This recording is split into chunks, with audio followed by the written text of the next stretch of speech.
Broadcasting to you live from the Orion spiral arm of the Milky Way galaxy, the solar system, planet Earth, North America, the United States of America, somewhere outside of Los Angeles, California. My name is Brian Engelman. Today is Thursday, August 14th, 2025. And this right here is the T-NAM Daily Show here on the new American media, because the old American media has failed you. We ask you to join us as we seek truth, challenge dogma, and have fun. Seeking truth, challenging dogma, and having fun, damn it. That's what we're up to. We're going to cover the news. Trump and Putin are meeting. What happens next? If you were a betting man or a lady, would you, if you had a free $20 bet, and I have to make it a free $20, but then again, there's something about free. You can't really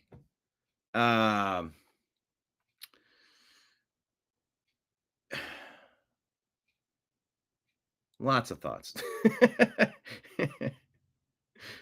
100 thoughts at once.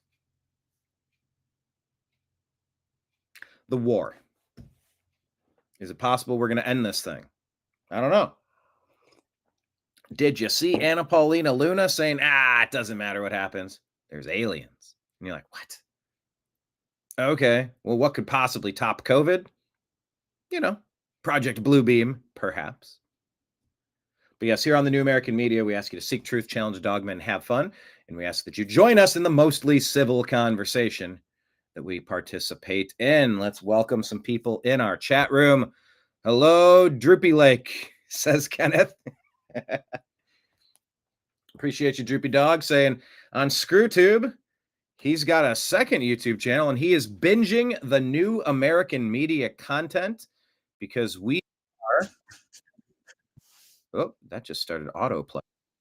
It started autoplaying. This is weird. All these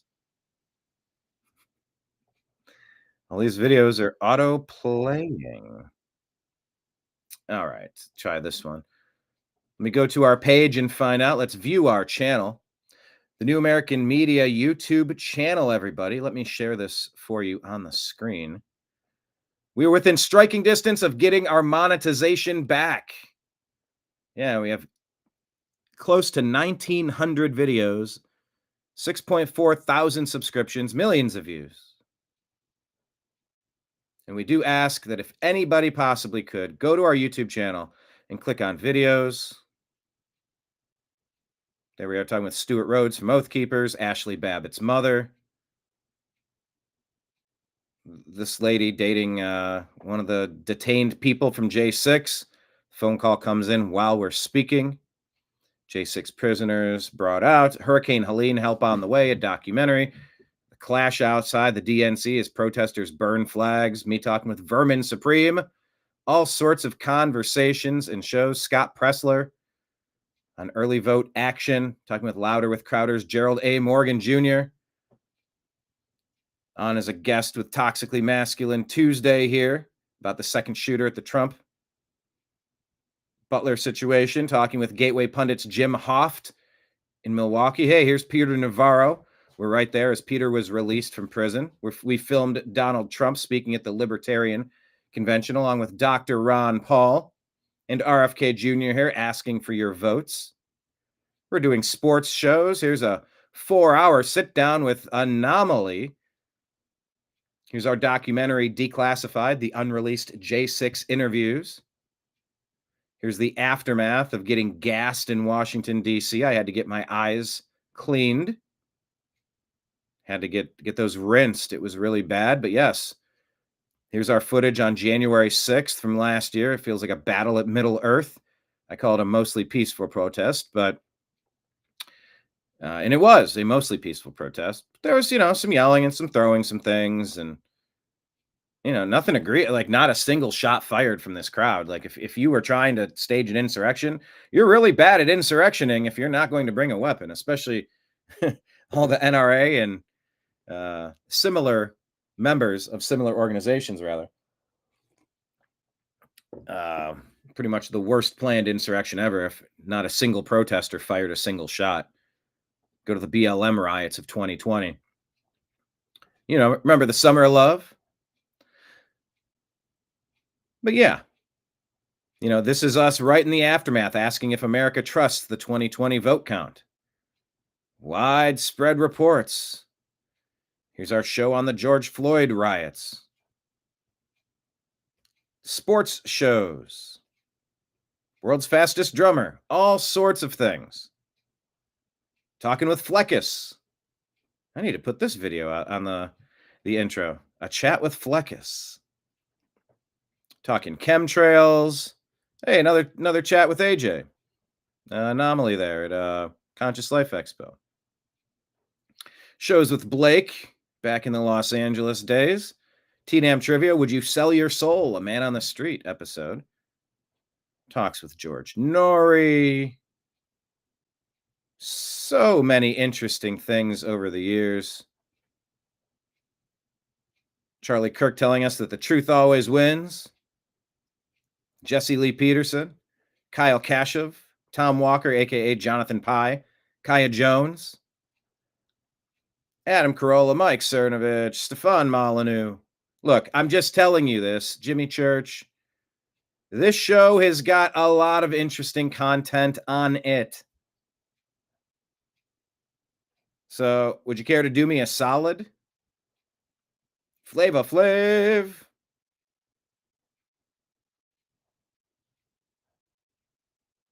Ooh, our bug out beer. I'm sorry, our bug out bag. Why did I say beer? What gear would you add? I think my brain was looking at that.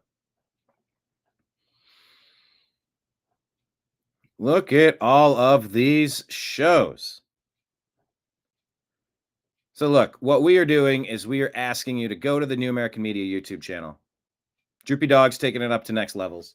He's watching the ones that are on the playlist. And I'm realizing with 1,900 videos, I probably don't have all the Agree to Disagrees on a playlist. I probably don't have all of the T-Dam Daily Show on a playlist. You know what? I'm going to make a note to myself to set up YouTube playlist. I want to get that squared away, tightened up a little bit. Droopy Dog. I did a solid this morning. Yes, please drop your favorite jokes or drop your solids.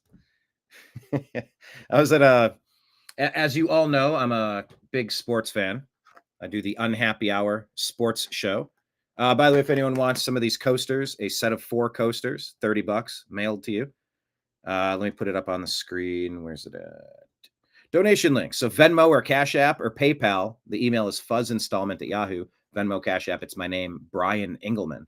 If you want a set of 4, they're $30. If you want 2 of them, one is a circular shape, one is Ohio. I'll do $50 for 2, shipping included.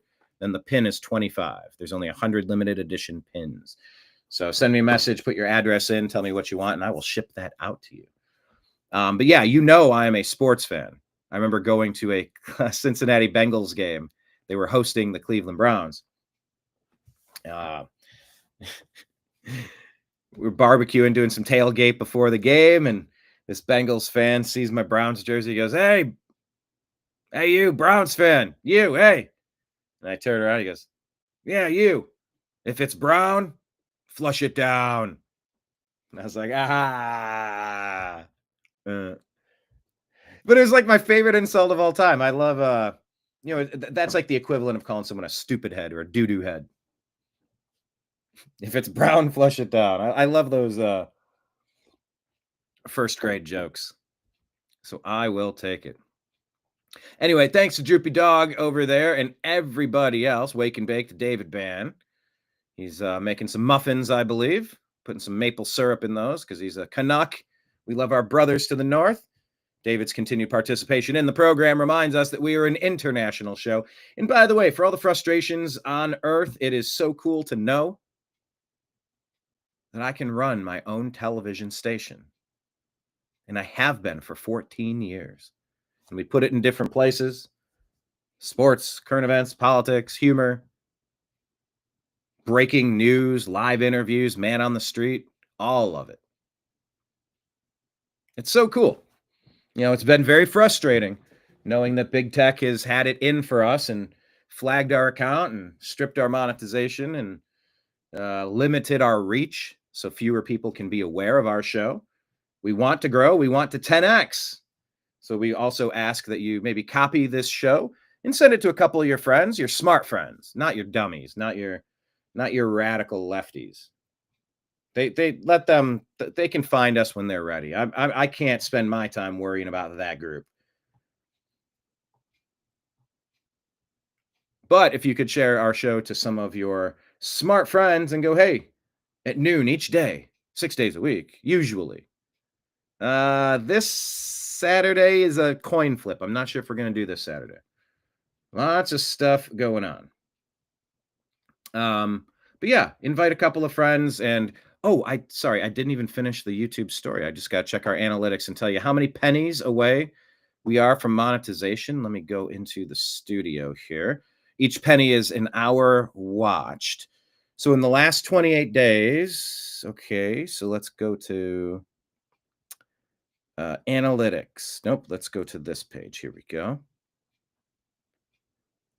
All right, we are 606 hours away from being able to become eligible to apply for monetization again. 606 pennies we need. Each penny is an hour watched. So if any of you could watch some extra videos, play them on a laptop, play them on a desktop, have multiple going at once, like it with a little bit of help, 10 hours here, 5 hours there, 3 a day times 5 days a week when we meet, play it on a second device, let some shows play. We have 5-hour shows. You just press play and let it go. That episode about remembering the 80s, that's a 5-hour show. Let it cook. So yeah, we're getting close. We're getting close. We're getting close. Your continued support is definitely appreciated because it cycles. It's like on a 365-day thing. So if we had a spike from another day, we could increase our views. We're close. If we all buckle down and do a little bit, we might be able to push it across the finish line. And hey, the more support we receive, especially from advertisers and donations, it gives us the ability to do more shows for you, everybody. So hit like, hit subscribe, however you are watching, and join us here in the conversation on the side of the page here. All right. Yes, David, what are you baking? You're making some cornbread, I believe, with real Canadian maple syrup. Not subject to a tariff because you're consuming it. I sound like a Sam I Am book. What did I say? I don't even know what I said. That's a weird thing. Sometimes I just float out of my body and I just channel. I don't know if that makes sense to anyone. I don't know if you ever do the same. I've been in this industry of talking for, to one degree or another. It's been a cornerstone of who I am and what I do for a very long time. Expression. Writing, speaking, talking.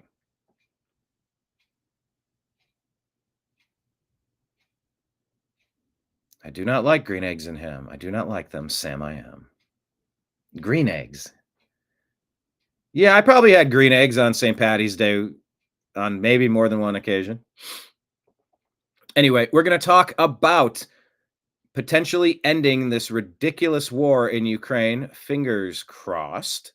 We're going to talk about what Democrats have to offer. A lot of these stories have a general theme, and so I went with today's theme being Democrats are offering unemployment, crime, homelessness, and chaos. Unemployment, crime, homelessness, and chaos. I mean, I got stories from this city, that city, this city, that city. It's essentially what you get from unfettered blue rule. Unfettered blue rule. I've been telling you to flee blue cities, flee blue states for quite some time. It's not because of some personal vendetta. It's about safety. This city, that city. Why can't I turn the volume down? There we go. I know Scott Adams, it took a little bit of grief for saying something. If you're around a whole bunch of people that have been trained and manipulated and brainwashed through the lying legacy media, the people that would bring someone like Adam Schiff or Nancy Pelosi or Adam Kinzinger on your show, like if you're CNN or MSNBC and you've been brainwashing certain groups of people, think their target demographic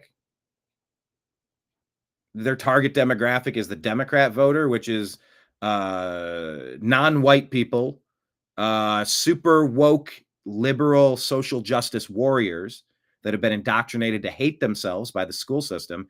and repeated watching of MSNBC and CNN. The people that would put a Nancy Pelosi or a Adam Kinzinger or a Adam Schiff, these people, these liars going on the show, continuously pushing brain damage, continuously pushing hatred against, I mean, honestly, people like me that would not vote Democrat. I am a straight, white, Christian male. Oh my gosh, check, check, check, check. Evil, evil, evil, evil, they say. Scott said, if you're living around a bunch of people in the target demographic that have been brainwashed, been given brain damage by inaccurate,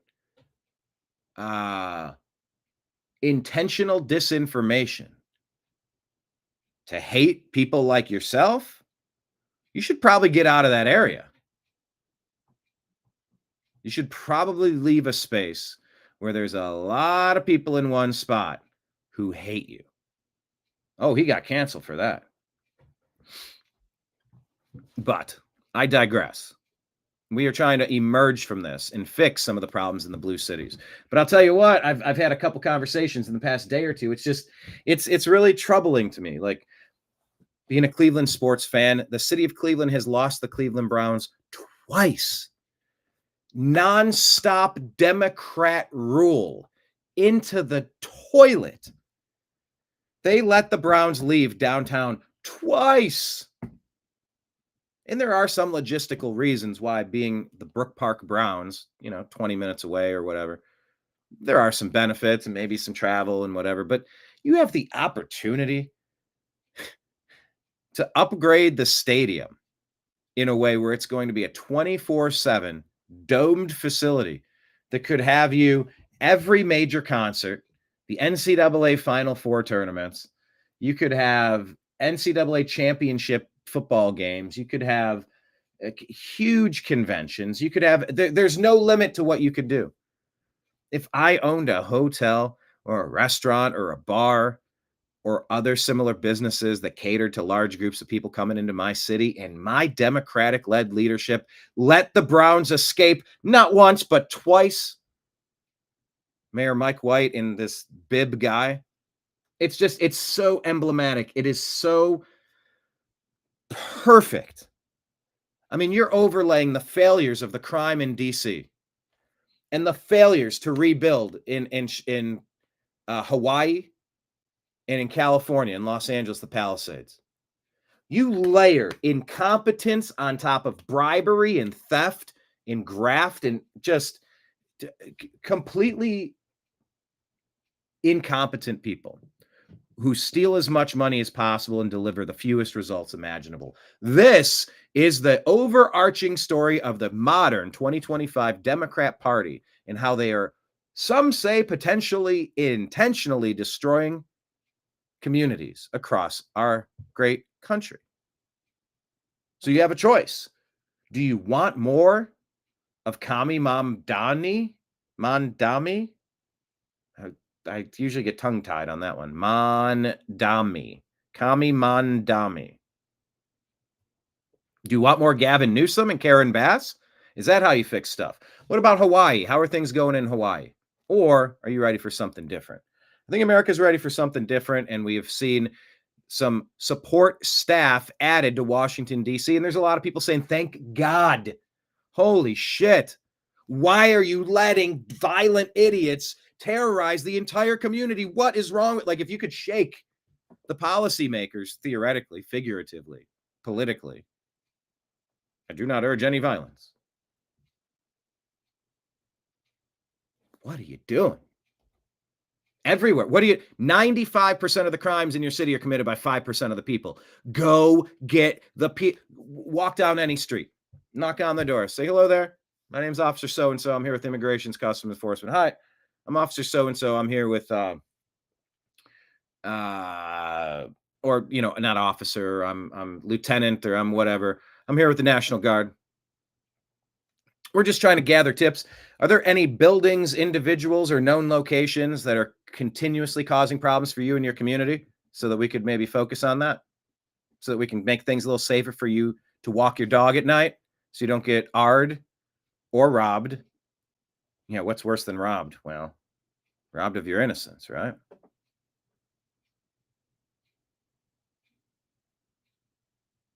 So, wait, Kenneth, you're saying tomorrow could be D-Day? Why are you thinking that, Kenneth? Or, yeah, Kenneth, why are you thinking tomorrow could be D-Day? My God, let's hope so. I keep praying that I'm going to wake up and my phone is going to be full of messages coast to coast internationally. You better believe I have a couple of contacts over the past 14 years. But it would be all the independent. It doesn't matter. That's a good question of the day. QOTD. Who's the most famous person in your cell phone contacts list? Who's the most famous person in your cell phone contact list? I heard someone ask that. I'm like, I don't even know how I would answer that.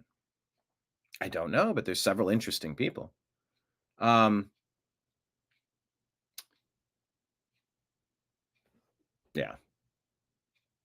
I just keep waiting to get one day I'm going to wake up and it's just everybody. They did it. Coordinated arrests. 1,000 people arrested worldwide. Here's the list. The list is growing. Dude, it's happening. It's all happening at once. I'll be like, oh, it's about time. Oh my God. You cannot let these cornered animals lash out anymore. They're cornered. Go get them. If it's animal control, you put that device around, you put them in the cage, you take the device off. All right, you're in the cage now. You're not a threat to yourself or others. We're going to move you over here now.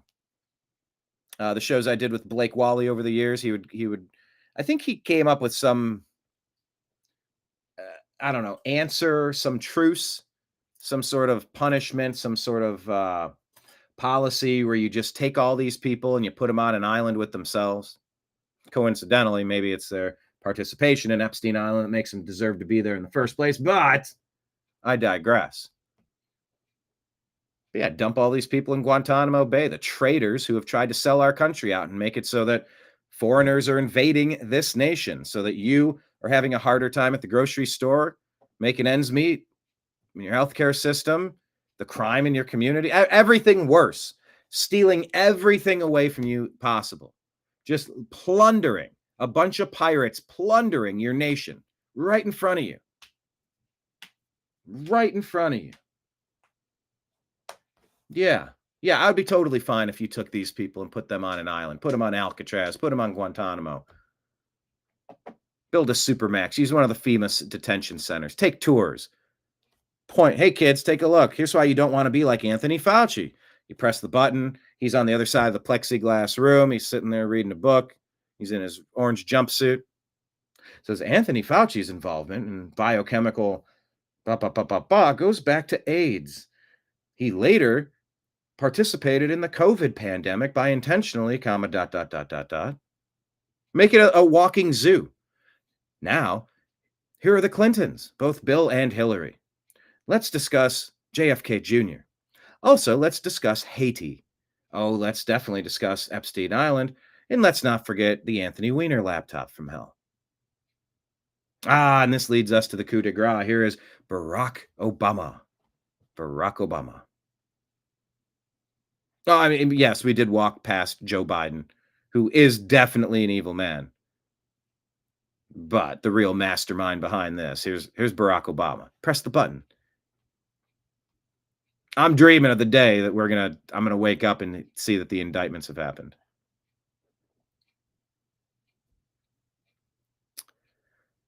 Okay, Kenneth has a source. Kenneth has a source. Droopy Dog, the most famous person in their contacts list is yourself. Okay.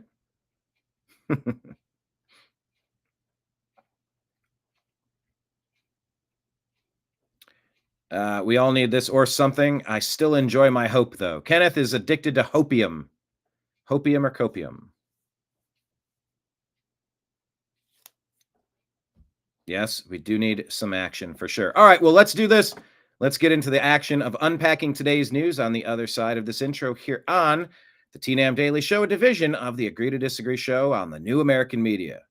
Grab your beverage and let's start talking about all the things that everyone's talking about.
your guide to the truth.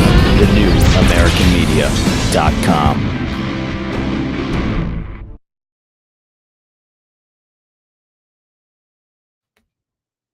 All right, let's discuss all of the things, shall we? Let's start on our Instagram feed. Breaking: FBI and DEA are patrolling Georgetown in Washington, D.C. Love this, says Real Omar Navarro. Shout out to President Trump keeping his promise to make D.C. great and safe again. Okay, they've got some ethnic music going on. What do you mean ethnic? I don't know. It was just Quando ti.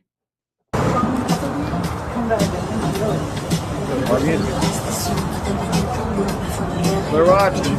Wouldn't it be nice to? This guy comes out. What the? It is happening. Things some extra attention on the streets. New York, Portland, Oregon, Chicago, every major blue run city needs to do with us. As Tracy Griff. I mean, would you be more willing to go out in your local city, your local community? You had some people around trying to dissuade bad things from happening. No! You need to get rid of them, please.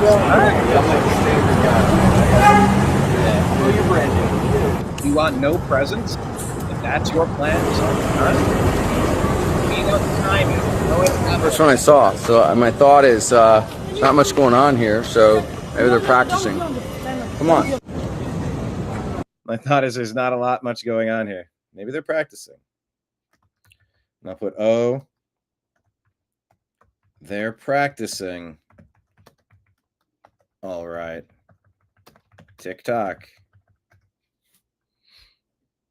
Ooh, I love that comment. Oh, they're practicing. All right. TikTok. Because if there could possibly be some stuff that happens in DC, if there are going to be some massive arrests of some real traitors, you're going to want to have DC on lockdown. That's for damn sure. I mean, things have reached a fever pitch right now. That much is obvious to me. All right, you want to hear something disgusting? Our most disgusting person of the day. Here's Chicago Mayor Brandon Johnson, who is overseeing a complete train wreck financially, crime, trash, filth, safety, investment, overall quality of life in Chicago. We were there, had a great time. We were definitely on edge over there. We were definitely we were alert. We were alert. We were aware of our surroundings. Here we go. Since you are begging, I do believe that Donald Trump is intimidated. I think okay, no interruptions. So let me just answer that. I do appreciate you begging. So I do appreciate you begging. I would just say it like this, that the president has always been intimidated by the intellectual prowess of black men. And so, of course. Yeah.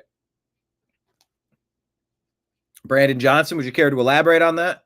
What are you giving as a reason, as a rationale to make such a disgusting comment, Brandon Johnson? He does not elaborate. Someone needs to ask him a follow-up. Go on and elaborate. Who do you mean?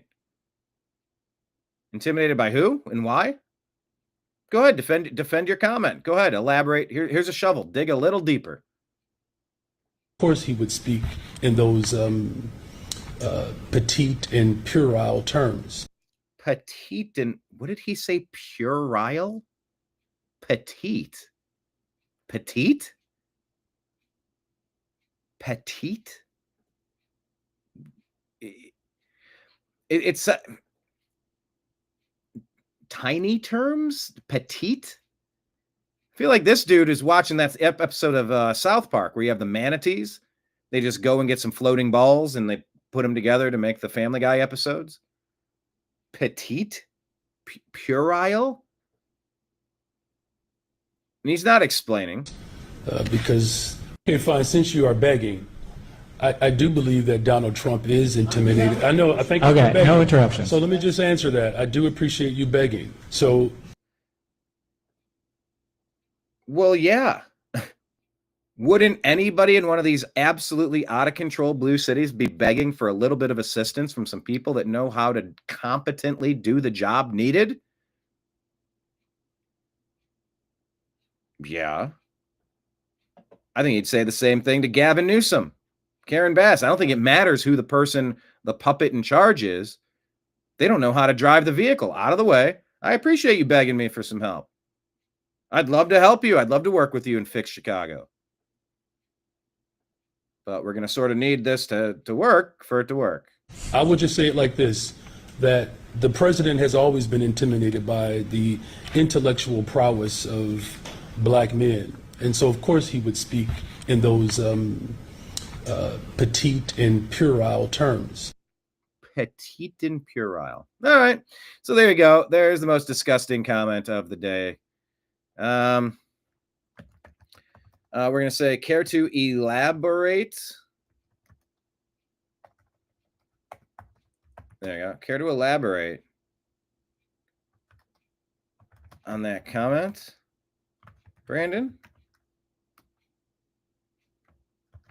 Give us some explanation as to why you would say something so disgusting and unfounded and inaccurate.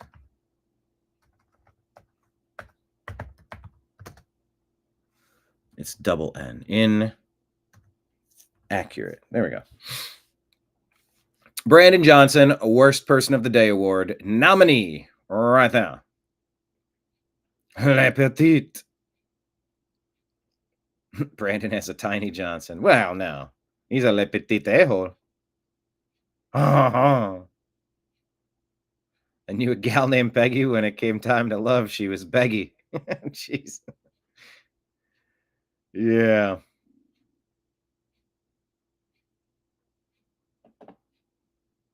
Okay, let's continue. Scrolling through comments. What a gross thing to say. All right, Steve Bannon talking to John Solomon about what's been going on with the leaking of classified info and what is coming down the pike for Adam Schiff. Look, I guess I never had Adam Schiff pegged as a CIA operative, and I'm actually questioning if the CIA is in fact a domestic organization that's looking out for America's citizens, or if they are a foreign threat. Are they a captured agency that's always had their ire turned inward upon American citizens? I don't think we need a bulldog, a pit bull, sitting up on a wall looking down upon recess to snap anybody that they don't approve of. Their job is to be up on that wall making sure nothing gets in to recess.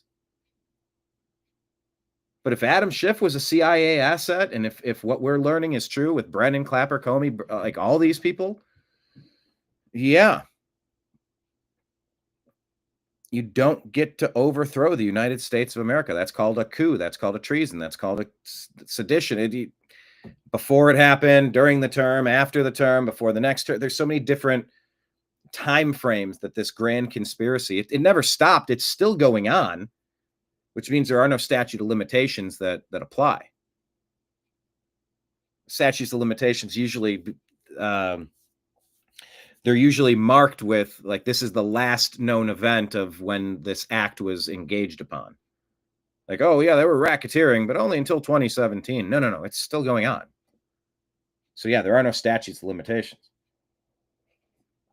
But to know that Adam Schiff was allegedly, reportedly in line to be the CIA director if Hillary won, then of course he's a CIA asset.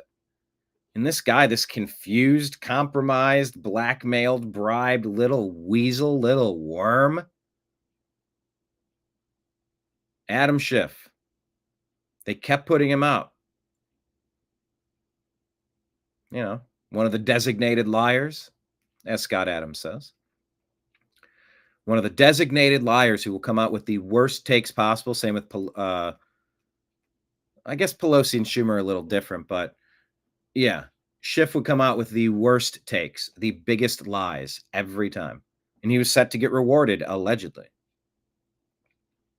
So let's unpack it. John Solomon talking with Steve Bannon. FBI has known since 2017 that Adam Schiff was accused of leaking classified information by one of his own staffers, a longtime Democrat staffer on the House Intelligence Committee, went to the FBI 4 times between 2017 and 2023 to say that Adam Schiff, starting when he was ranking member of the House Intelligence Committee, leaked classified information. In fact, he was in a meeting. He was in a meeting where Schiff authorized the leak of information. Obviously, Schiff wouldn't do it himself. He'd ask some of his people downstream from him.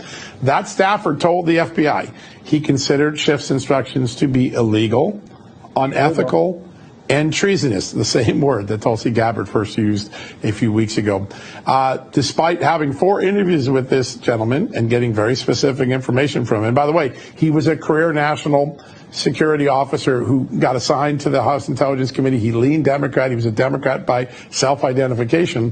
The FBI did nothing. And I think that is, well, how many times did we hear, oh, we're taking these leaks seriously. We can't run them down. In this case, they ran it down. They could show from an eyewitness that Adam Schiff had approved classified leaks.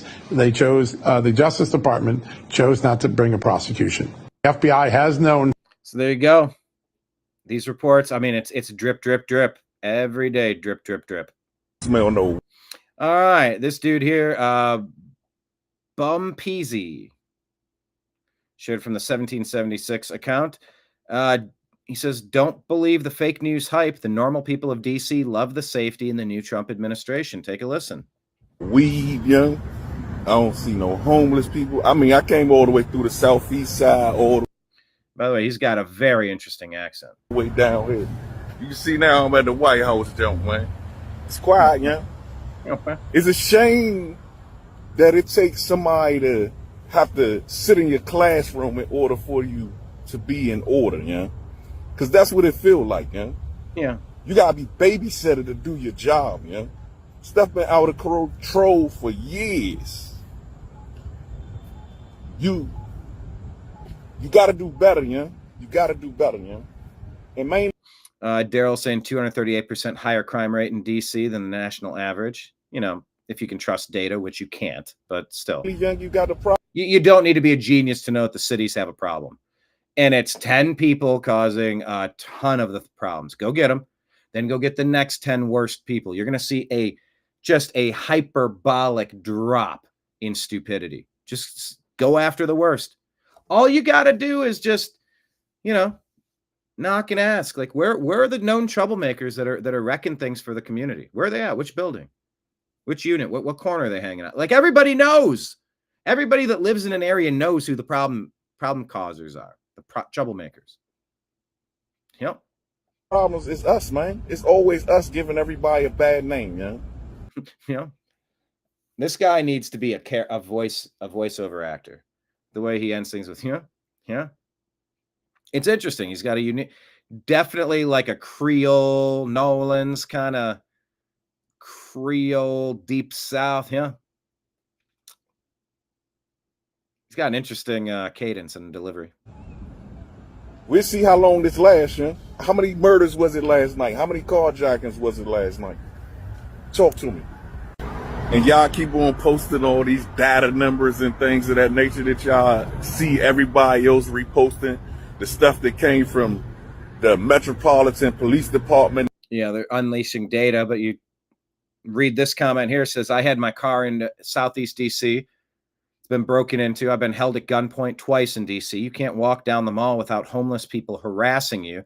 They won't stop until they get what they want. And God forbid if you wear it in a backpack, they will steal it. It's about time someone cleans up D.C. Raymold says, reminds me of Giuliani in the 80s. Straightforward, straightening out in New York City. Much love and congrats. Yeah, it's the broken window theory. Clean things up. And then the mayor, yeah. Let me tell you something, yeah. Let me tell you something. You can't be that stupid. You can't be, man. Who enters that information to get that data analysis, yeah? People do. You can enter whatever numbers you want to make whatever report show what, but you can't hide the crime, young. You can't do it. Let me give you something to break it down to you for those that don't understand. I retired from UPS, right? So what they used to do to play with the numbers or whatever, we have mission packages. You'll have drivers over the hours. They'd go in and enter the information and the report would show whatever they needed to show to keep their bonus that week for their bosses not to fire their ass. So stop believing that stuff.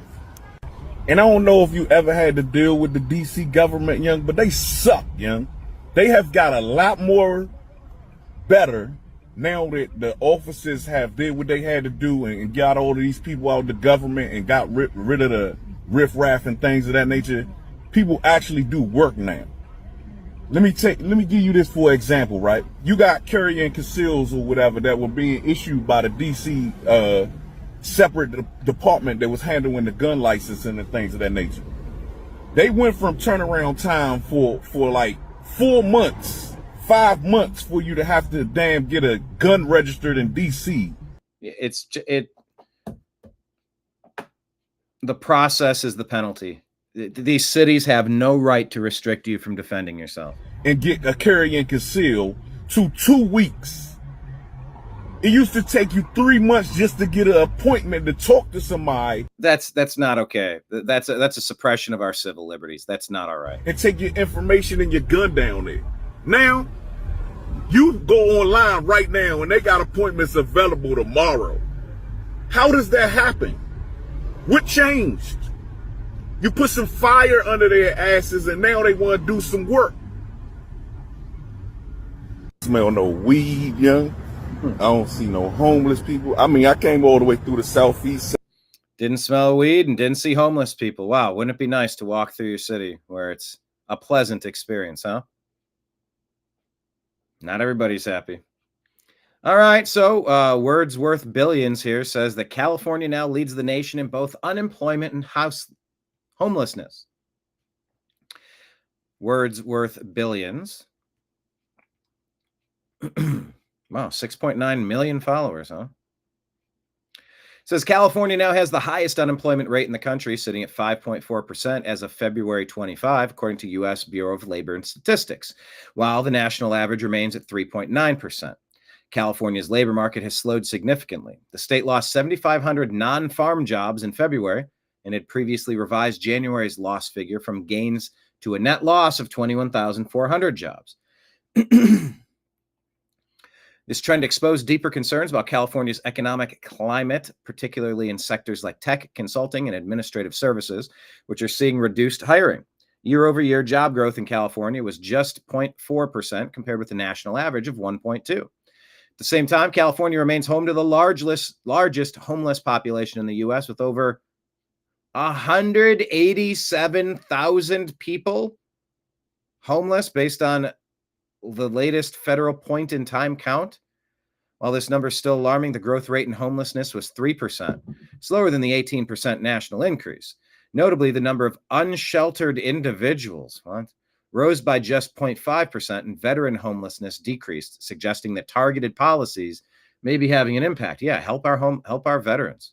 Still, structural issues persist: skyrocketing housing costs, low rental vacancy rates, 3.6%, and a lack of affordable housing continue to drive poverty and limit upward mobility.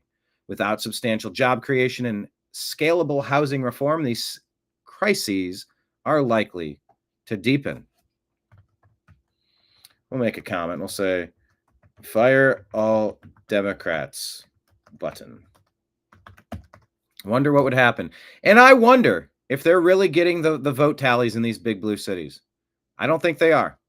I think if you had accurate books, I think you'd have a lot of Republican leadership, especially right now. People are so done with the Democrats in a way that I've never seen in my lifetime.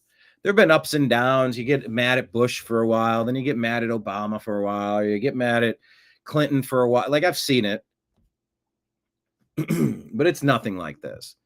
The Democrat policies are lies. They don't work. They're ineffective. They're incapable. They're incompetent. Incapable. You know what I mean? Yeah. I want to talk like that guy. But yeah, we said flee blue cities, flee blue states. Sorry. If you can't fix them, flee them. I think we've covered this in the past, but I'll just touch upon it again. Discover AG podcast dives into a heated land battle in New Jersey that's raising big questions about land rights, local government, and legacy. There's a 175-year-old Henry family farm. The land has been in the family since 1850. The township is trying to seize it via eminent domain. The family turned down offers between 20 to 30 million. This story is about more than one farm. It's about who gets to decide what our land is used for and what happens when progress clashes with heritage. Official letter of notice from a town committee tagged his farm as an affordable housing site. Huh? The letter says if I didn't agree on a price, they'd just steal my land by eminent domain. That ain't right. That ain't right button. It ain't right.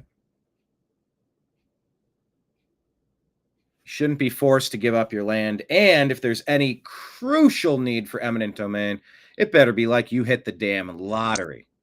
And you should be guided to purchase something similar in a nicer area, more.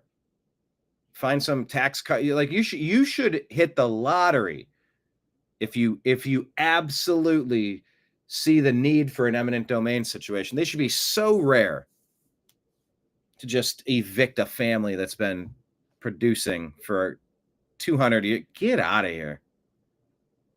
That's why people hate government. Speaking of hating government, the governor of California is taking water away from these farmers and ranchers in Potter Valley, California. Take a listen to this one. The governor of California is taking the water away from farmers and ranchers in Potter Valley. That's an act of war. He's fixing on destroying the dams that feed these towns their water that is crucial for these farms and ranchers to survive. Potter Valley will become a ghost town, and that is the harsh truth about this. So we need to be sharing this information around, whether it's with our family and our friends. This needs to be out there in front of the public and let everybody know what's going on, because this is getting no publicity whatsoever. So if you guys can, please share this message. Thank you. And we need to fight for the people that feed this country. The governor. There you go. It sure feels like starving people of water. Kind of feels like an act of war, huh? Hey, here's a comment. Just a little inspiration for the crew today. All the regulars that show up for my noon diatribe. Yeah, some people call it the news, but it's just like that guy talking. He just talks. He just has all these shit opinions. Thank you, my fellow congregation, for joining me today. No, not like that. A little more, like Obama. No, I don't want to do that. But really, the Obama cadence feels like a dollar store MLK. Maybe it's how he talks. Maybe that's how he was coached to talk. And everybody slips in and out of accents from now and then, from time to time, every now and then. I don't know. It's kind of... And then they call Hakeem... Who do they call? Is it Hakeem Jeffries? They call him Dollar Store Obama. It's just like if you make a copy of a copy and then a copy of a copy, that one isn't... The resolution isn't so sharp. Meet number 3. Hi, Steve. Question of the day. Do you know the reference from... Hi, Steve. You make a copy of a copy and it ain't quite as sharp. Meet number 3. Hi, Steve. Anyway, here's a little reminder. After I heard, the devil doesn't make life hard for those who are already his. I finally understood why so many bad people thrive while the good ones suffer. Did you ever see that one? Who needs to hear that? Who needs this reminder? Anyone?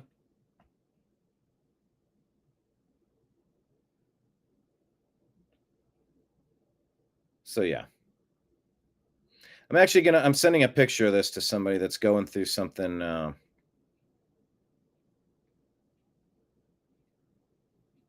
Where'd it go? I had it pulled up. Yeah. Yeah, he's going through it right now. So I'm going to send that to him. Trying to build an empire, and it's just, man, you know, the amount of people that you have in the way, the people that are, and it's not even sometimes people not helping you. It doesn't matter. Like, who, you can't count on anyone to help you but you. You know, any more than I could count on YouTube to let me monetize 2,000 videos so that I can pay my mortgage, you know. Can't count on YouTube, can't count on Facebook, Meta, Instagram. You can't. But it's not so much just not being able to count on people. It's not only that you won't get into the front and grab the rope and help pull something in the direction it needs to go. You'll jump onto the back of the cart and add your dead weight to make it harder for the only person who's trying to pull that in the right direction. This dude that I sent that to, he's got people in his life that are just, it's just a constant sabotage. It's constant stress and headache. It's not good.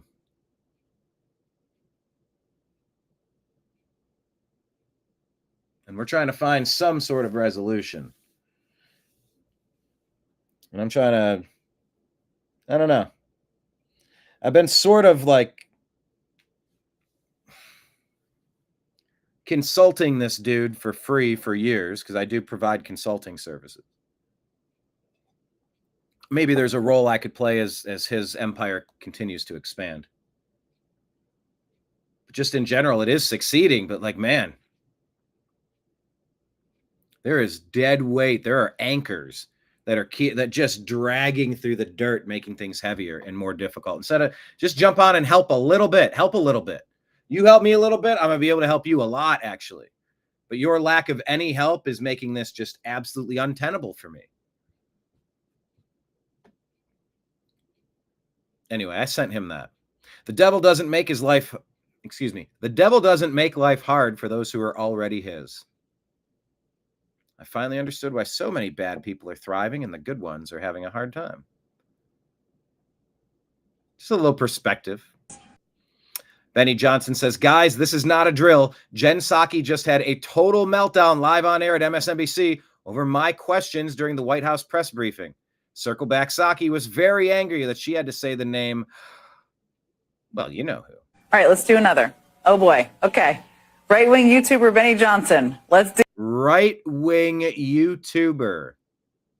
Could you be any more dismissive? Do this. Nancy Pelosi has attacked the president for deploying the National Guard to the city, saying that it is to cover for his incompetence. Hillary Clinton has also attacked the president for securing the city of Washington, D.C. I'd like to get your response, follow-up to that. Given the heroic actions of a member of this administration just a few blocks from this building, will the president consider giving the Presidential Medal of Freedom to Big Balls? Well, Benny, I have to hand it to you. That didn't disappoint with the insanity of that question. Insanity of the question of giving a medal to an American hero.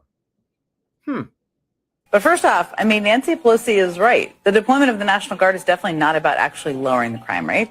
How could you possibly make such a ridiculous, absurd statement? You have nothing to back that up. The city's a mess. It's the capital of our country. When people show up, they should be safe. Period. That's been going down. It's about changing the subject. That's not changing the subject, and it hasn't been going down. Your guys have been fired for lying about the data. About normalizing military in the streets. It's about a lot of. About normalizing military in the street. Well, you, Peppermint Patty, you're on that top list of 1,000 people that are participants in the seditious conspiracy, the coup, the treason. Yes, you. Oh, you think you just get to slink over to the deep state's MSNBC? You know, you served a tour of duty. You did 2 years under Biden, Obama, and ilk. Yeah, you're a co-conspirator. So I think she's getting a little uncomfortable, a little nervous. Maybe you should be a little nervous here. What were you doing to facilitate the overthrow of the nation and the looting and plundering of our nation, Peppermint Patty? Other things. As for big balls, which I can't believe we have to say on a TV show, but here we Yep, got a nickname. And guess what? Pretty accurate, too. Pretty accurate. If you're going to run into a mob trying to carjack a lady, you're trying to fight off 6, 7, 8 people at once, it takes a lot of balls. That takes some big balls. I think it's about time America found our big balls. All of us. are in 2025. I mean, what happened to him was horrible, and I wish him a speedy recovery. Very dismissive. What happened to him was horrible, and I wish him a speedy recovery, but I can hear the but coming. Everybody should. But the people who but the people who typically receive the Medal of Freedom have decades of public service or yeah, you know what? They also had the public service of cleaning up all the fraud in our Medicare system, all the fraud in our Social Security database. You know, the ones that leave phantom accounts, ghost accounts that could be handed off to an illegal alien with a fake ID, and then a ballot could be generated, and you can make sure that your city stays 86 years Republican free. Yep, look, you stole the city again. You stole the nation again. Yeah, big balls work in Doge. It's pretty heroic because it exposed a massive vulnerability. And the more of these vulnerabilities that we remove, the more of the funding mechanisms like U.S. aid that are removed.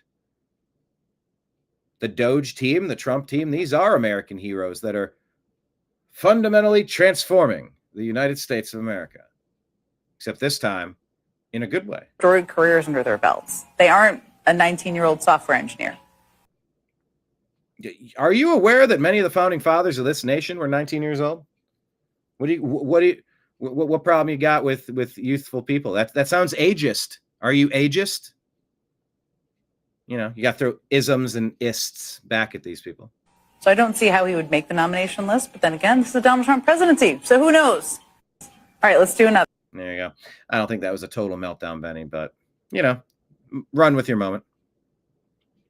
Patrick Webb reporting Trump is considering reappointing Janet Yellen as the Federal Reserve Chair per Secretary of the Treasury Scott Bessent. Nope. Don't like that.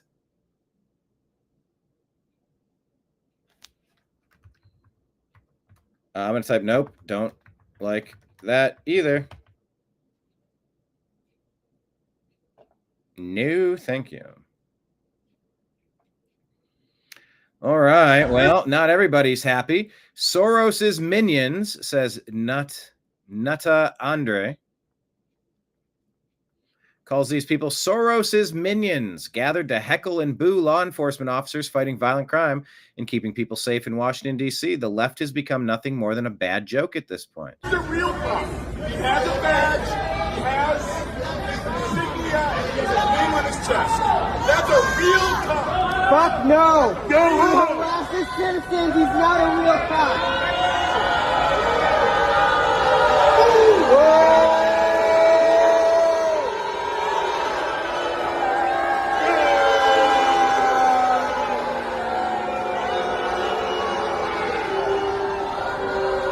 You need to overlay the meme of that girl going,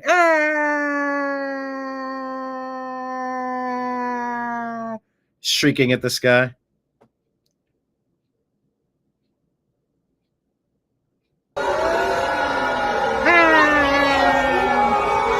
Let's join in the song of our people.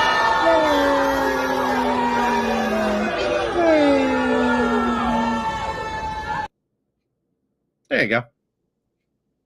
We'll show you all the perspectives. Oh boy, you could go back and find my interview with this gentleman here, Jordan Maxwell. I spoke with him on multiple occasions. There's one video I did, and I thought the audio was going to come out better, and it turns out it did not. There is some software where I could probably extract the background crowd noise and reinstate that conversation. It was Sean David Morton and Jordan Maxwell. Both of you rest in peace at the Conscious Life Expo from years ago. But yeah, he comes in hot here, Take a listen to this. He says the only thing holy. Whoa, here we go. Only thing holy in Rome is the stories. They're full of holes. I put the Pope in the same place with Adolf Hitler and the other fascist Nazis. Why does the Pope wear a Jewish yarmulke? Why does the Pope wear a Jewish yarmulke?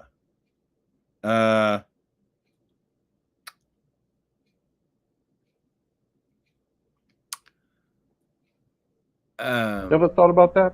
No. Where's the Jewish yarmulke? Why? Why? The Vatican signed contracts with the Nazis. Vatican signed contracts with the Nazis, Jordan said. There were two of them. They were called concordance. Now, how many people know that? The Pope signs contracts with Adolf Hitler. Here's Benito Mussolini in the Vatican signing contracts with the Vatican. Here's the Pope bowing. Pope bowing before mafia. Before mafia.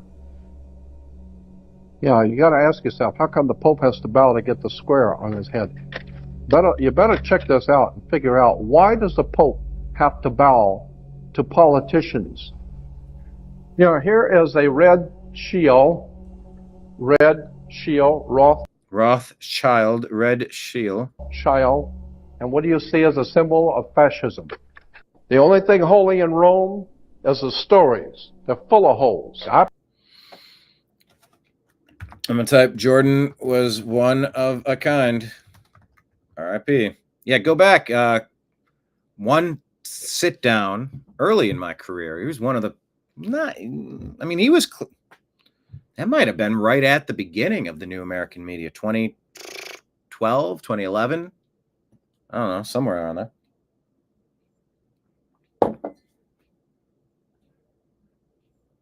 Yeah, Maxwell never held back, huh, David? All right, here's another one. Do you agree or disagree with this? This guy's everywhere now. We've ignored him enough, but he's got thoughts on President Trump. What say you? Do you agree or disagree? Question of the day. Everybody get ready to type in the comments if you agree or disagree with what this guy Nick has to say.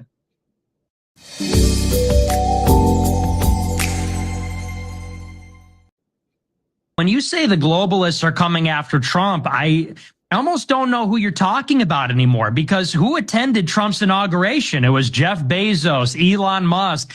It was all the big tech and little tech people.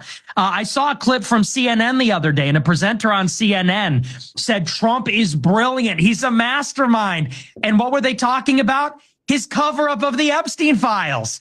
So it's like CNN and the New York Times, it's like room service journalism for Trump. You know, in the middle of this giant scandal, he's walking on the roof and they're saying, Mr. President, why are you on the roof today? Like, who's even resisting Trump anymore? Silicon Valley and Wall Street are in bed with Trump. The Democrats have no resistance. The law enforcement, little tech, you know, these up and comers like OpenAI, Palantir, Anduril, these guys are all behind Trump. So I just kind of look at the whole situation. I survey the whole landscape and I say, I just don't see the resistance. I don't see Trump anymore as a figure that is actually against the globalists. That's a big reason why I turned on him. He's supporting the war in Gaza. He's clearly unwilling to restrain Israel. He's in bed with little tech and big tech in Silicon Valley, and J.D. Vance is the nexus for that. He cut the corporate tax rate and won't deport the illegal laborers on behalf of Wall Street. You know, he's trying to get Jerome Powell to cut the interest rates to charge up the economy. It's like, so I see him basically as part of the system. So when he's bringing these troops out there because of the Democrats, it's like, I think in reality, the National Guard's being deployed because there's going to be a second Iran war. And when there is, there's going to be protests. And I think that's the real reason they're being sent out there. No different than how they shut down Colombia and now they have like an anti-riot security presence over there. They banned pro-Palestine protests on these Ivy League campuses. They're sort of employing the same thing in the major cities. So I guess me as a former Trump supporter, I was there in 16. As you know, I was there in 20. I was up there right up until roughly 2022. I just don't see him as an opponent of the system. I see him as basically part and parcel of the system at this point. When you say the Yeah, Nick has been put out there. There's a lot of conversation. Who is this dude? he went to Mar-a-Lago with Kanye. He's very... And Alex Jones letting him speak. There's a lot of this going on. Owen Benjamin and Nick Fuentes, and Candace Owens and Nick Fuentes, and Alex Jones and Nick Fuentes.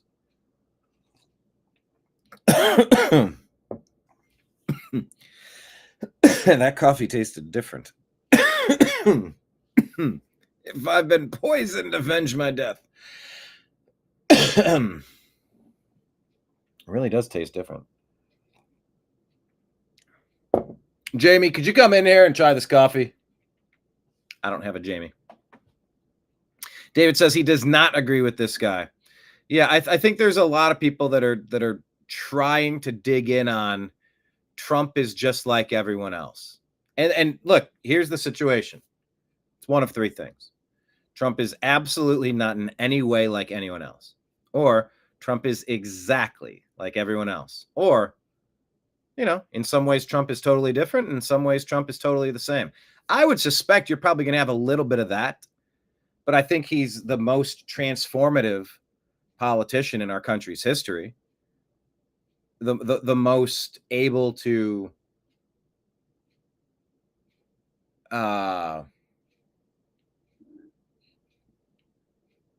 create policy, enact sweeping changes without being led by the collar, by the deep state.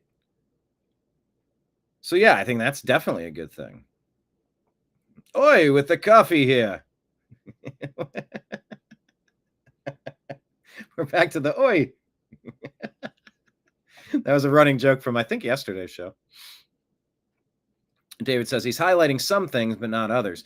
Yeah, and I find the hyper fixation on only a couple of negatives while just really struggling to mention any positives. I find it tough. And some people might say that I was the same way with Obama-Biden, but Obama-Biden was wrong on about 90-something% of everything they touched. I don't think Trump is wrong on 90% of what he touches. I think most of the stuff that's happening seems to make a lot of theoretical sense. A lot of it relies on implementation, rollout, enactment, however you want to phrase it. A lot of how we're going to grade what's happening is going to be based on how is it happening. But I think directionally, we're spot on a lot of places. But Nick is very anti-Israel. And I think there's a lot of people that have a lot of legitimate concerns that the United States seems to be on the leash, being walked around by Israel. Now, there's a lot of radical Islamic countries that want to impose Sharia on every square inch of the globe and dominate all of humanity. Many of these people might look and see it the opposite way. See that Israel is only there because of the United States, and that they are the dog, they're the pit bull that America unleashes on the Islamists or the Muslim world in general. That's a good question. Do you think either, or are they just two pit bulls and they overlap sometimes? There's been a lot of talk from Marjorie Taylor Greene and Tucker Carlson and Thomas Massey about how AIPAC, they're not registering as a foreign agent, but they're lobbying exclusively for their country, which everyone has a right to say, hey, I want to advocate for me and my people. Of course. If you're not going to advocate for you, who will? But that is a foreign lobbyist group, and they don't have to register. You heard Ted Cruz talking with Tucker Carlson. You're going, huh? About registering, and he said, no. AIPAC is not a foreign lobby. They're advocating for American and Israeli needs and topics and strategies and theorems and policies. And you're like, what? No, it's Israel. Like, that's an Israeli. No, it's American Israeli. See, it's like we're both the same. No, we could never both be the same on all the issues. And since we are America first, we will never be in agreement on all of the issues all the time. We will never be. Wait, unless you're telling me Israel is our 51st state. Or, if you're peeling back the onion far enough, are you telling me that America has been overthrown by Israel? Oh. But there's a lot of concern. You know. The whole Epstein thing comes up. Trump starts acting real shifty, real shady. And then Bibi's like, it would be great if you bombed Iran. Bombed Iran? Before you know it, bam, 6 bunker busters, 3 facilities. And then Bibi's like, good boy, here's a treat. I would like to give Donald Trump a peace prize. I'm like, how does this motherfucker think he runs Donald Trump? But Trump's like acting all shifty and suspicious about Epstein, who it's been completely, widely, almost universally rumored to have been a Mossad agent or directly connected to Israel and Israeli politics in some kind of way as a free agent with everybody around the world. You can't ignore the connection. And it's just been a strange couple of months. But I've said this before, and I will say it again. In the absence of information, speculation will run rampant. So people like this are getting more airtime. And yeah, he's highlighting some things, and then he's not highlighting others. I think some of that criticism is definitely unfair. 100%. 100% agree. Totally. But, yeah. Someone shared this morning, and I figured I'd put it out there. David Icke says, I speak as a never Trump supporter who warned from 2016 that Trump was a deep state Trojan horse, and here is a former Trump supporter of 2022 laying out what has now become obvious to him. There are many things I don't agree with Fuentes about, but on this, he is absolutely right. Yeah, Owen Benjamin blasts him as, what does he call him, like a gay Latino Trump basher in, typical Owen Benjamin form. But the comments about Nick Fuentes are that he's a CIA asset. He's someone out there that gets enough cover and enough funding, enough financing, where he just does what he does, but he's on the payroll. He's bringing out all the people that are going to agree with him, so that they can be marked, they can be tagged, they can be monitored, guided, shaped. Don't know. But these are the conversations swirling around the guy. I don't know that I have an opinion on it per se.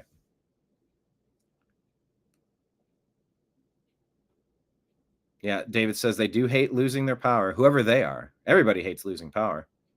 Actually, there's another power outage, not at my place, but right around the corner again. It's just this power grid is... Do you have a plan if the power goes down, people? You got some solar? Do you have a backup plan? You got a generator? Like, what is your plan if things go sideways, people? Tell me your plan. Yeah, you said power in a different way, but I took it a different direction. Kenneth says, life is so strange. Destination unknown. Ruby, Ruby, Ruby, Ruby, Soho. Great song. I saw them at Louder Than Life. Ruby's heart ain't beating, 'cause she knows the feeling is gone. God, I love Rancid. That is Out Come the Wolves is such an incredible album. Oh, absolutely. Droopy Dog, AI will take lots of power. We need more power. I think the 4th generation nuclear, it's incapable of a meltdown, and we need to start building these ASAP, I think is where science is settled on this one, at least to the best of our ability at this particular moment. I think that's what we need. Anyway, just curious to get your thoughts. Hey, here's another good message for you. How about this? Feel this, believe this, and live this. I'm giving you some info, some inspo. Yeah, join us on the New American Media for info and inspo. Information and inspiration. Brought to you by the fine people of Yoplait.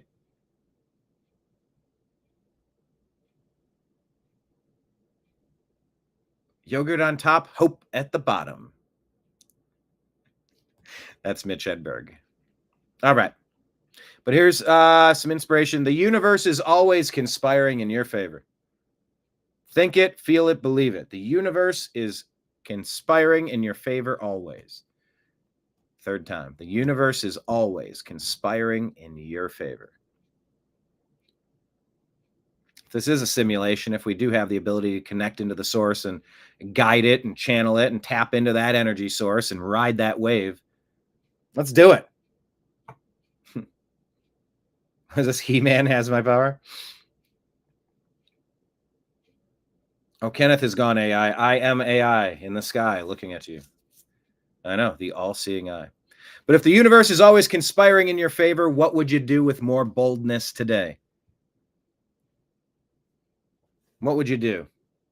How would you live more boldly? How would you team up and partner with people that you resonate with to build your tribe, to get your group strong? Hey, have you followed this? If you're a parent, if you have nieces, nephews, little brother, little sister, and they have access to the internet, you're going to want to pay attention to this video. Raise your hand if you have kids or nieces, nephews that might be playing video games connected to online. There's a whole Roblox story here. I guess I'm just going to play it as a public service announcement. You need to be a little bit more aware than zero. Be a little bit more aware of what your kids and your family are up to, and talk to the people who have little kids, because there are predators out there. So I'm 34 years old. I've never heard of Roblox. I do not have children. I didn't know what this was until the other day. See, a controversy arose where this YouTube account, run by a guy named Schlepp, received a cease and desist from the company Roblox. Roblox is an MMORPG game pointed at children. I'd never played it until I got on a call with Schlepp. I'm going to tell you what I found on there, but first let's talk about the controversy. Schlepp runs a channel where he exposes predators that he finds on Roblox. In fact, he's gotten 6 predators arrested in real life because of things that they were doing on Roblox. Now, if you're Roblox, you think you'd be jumping for joy that there is some kid that is doing something about predators on your platform that is pointed at children. Wrong. Schlepp actually provided me this cease and desist that he says Roblox sent to him. They say that he's engaging in simulated child endangerment conversations, sharing and soliciting personal identifiable information, and directing users to move conversations off platform. Beware the groomers, beware the abusers, people. Make sure the people that you know with little kids, make sure they understand this. Now, of course, Schlepp is doing all of this and logging it meticulously as part of undercover stings to remove bad guys from the platform. And they even sort of acknowledge that here and say, like, we understand that you have good intentions, but you're not going through the proper channels of reporting these people, so we don't want you on our platform anymore. So this all led me to reach out to Schlepp and call him. We got on a phone call, and I said, dude, I don't understand anything about this. Can you show me how you're finding these people and how hard it actually is to find a predator situation in Roblox? So I made an account, I put my age as 15, and I logged in. Schlepp on the phone recommended a variety of rooms that I could go into to find what we were looking for. So he showed me how to log into one of the very public rooms that was available on the front page when I pulled up the thing. And immediately upon logging in, I was confronted by somebody in the chat asking people to send nudes. That didn't take long. This person, though, says, my child plays it every day, and it's fine. No fear-mongering needed. Just keep an eye on it. Creeps are everywhere in real life, too, but that doesn't mean avoid life. Okay, I agree that to a certain degree. Also, you need to make sure your kids have the skills to filter this stuff out when they encounter it and be aware of it, because they might not be savvy enough. Mind you, children's game. The next conversation was somebody declaring that they were a lesbian looking for another lesbian to share nudes with. I was on the platform for a total of maybe 6 minutes. 6 minutes and you're getting multiple requests like that. That's not normal. And between the barely dressed Roblox avatars and the nature of the chat, it became very weird to me that this is something that children could easily access. I felt very uncomfortable. So I feel that what they're doing to this guy Schlepp is in very poor taste, and there's really nothing much we can do about this. But what you can do is if you're a parent or if you have... And they're saying disable chat, disable friend requests, and monitor constantly.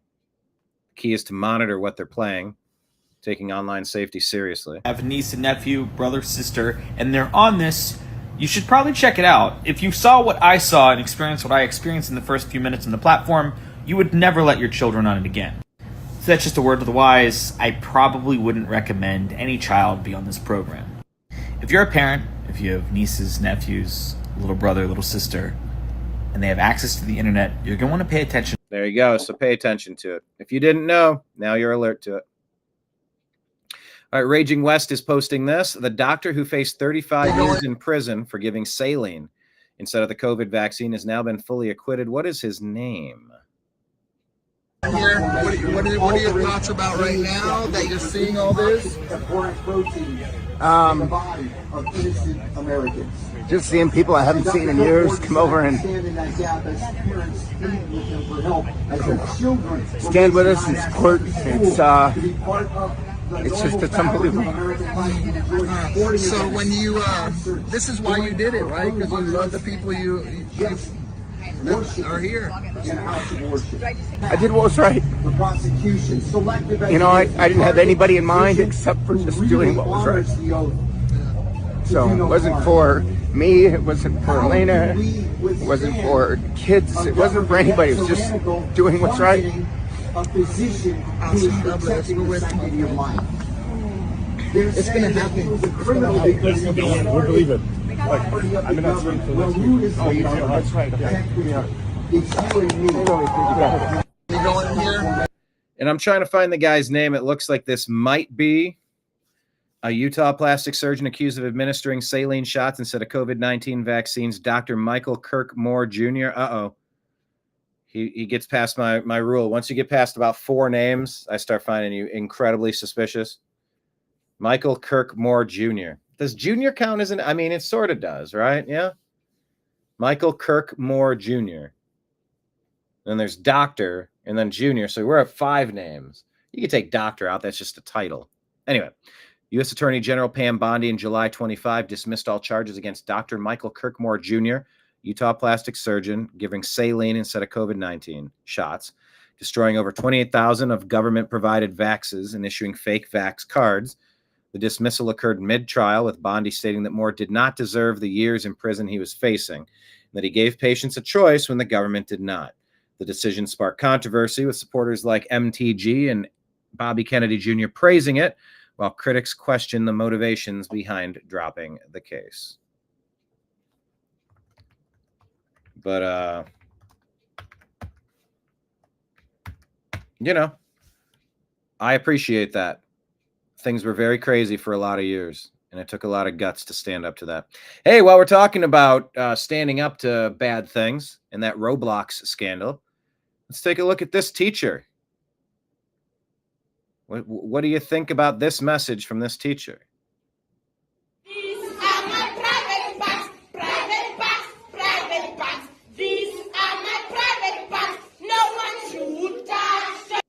These are my private parts. No one should touch. No one should squeeze them, and if you touch them, and then no one should squeeze them. Private parts. If you touch the private parts. Private parts, and if you touch my private parts, I will tell my mother. I will tell my mother. I will tell my father. I will tell my teacher. This. I will tell my mother, I will tell my father, I will tell my teacher. I worked in psychology. You know, luckily, to the best of my recollection, I don't recall ever being abused in any particular way. But I do know people who have, and I've volunteered at places with people who have. And, you know, oftentimes they rely on the silence of the victims to keep things going. Whereas if you tell your teacher, you tell your mother, you tell your father, you can stop something pretty damn quick.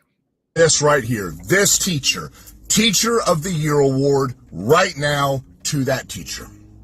Do you guys have any idea how important it is what she is teaching these children?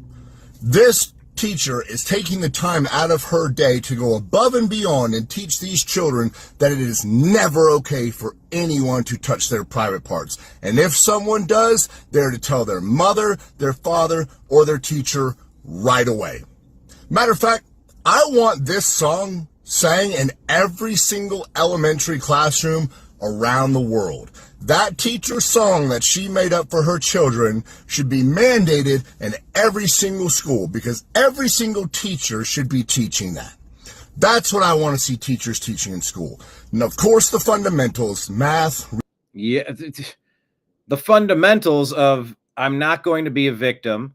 I'm not going to allow inappropriate activity. That is the most fun. That's more fundamental than answering a geometry theorem, I would say. Reading, writing, all of that. But this I can't tell you how much I love what this teacher did in the song she made up for her children. I want and I hope and I wish that something like this, a song like this, a program about it, anything like this would be mandated in schools all over the country so that every single little child, even if their parents didn't teach them, which they should, the teacher steps in and goes, hey, I also want you children to know this. It is always okay to protect yourselves. It is always okay to run and go tell somebody if something happens to you. I love this teacher. I want to give her an award myself. If I could hand out Teacher of the Year awards, I would do it myself to this teacher. Thank you to this teacher. I love teachers like you. You guys are so important. I appreciate you. I love you for what you do. You guys let me know what you think about. There you go. Yeah, it said she said that with her whole chest. I bet students know for sure she would protect them, and she's so aggressive about it. I would trust my children with her. Yep, too many creeps out there. I like that. And you know what? This popped up in my timeline. I might have played this for you last week, but it popped up again. I'm a Cleveland Indians fan. I hate having to call them the Cleveland Guardians. I don't like this woke cancel culture that took away the Washington Redskins, the Cleveland Indians, Aunt Jemima, Uncle Ben's, all sorts of just things that they're just part of pop culture. It's not indicative of a systemic nothing, man. It's just part of American history. And when you see George Carlin talking about it, it's like this directly contradicts what so many teachers have said about so many of these talking points, what leftist, radical Marxist media, the indoctrinators in the schools, what they had said about Indians and indigenous and natives. And it's all just very anti-white.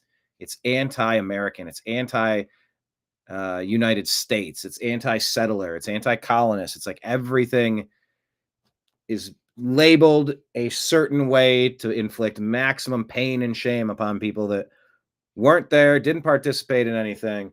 And it's just one group is allowed to be high and mighty and perfect and pristine. And then the other group, it's just their absolute nincompoops for not going along with it completely. George Carlin sums it up. I mean, he's the king of this. Here it goes. Call them Indians because that's what they are. They're the Indians. There's nothing wrong with the word. First of all, it's important to know that Indian, that word probably does not derive from Columbus believing he had reached India. Doggone it, they got music in the background. I can't play it. Well, that's disappointing.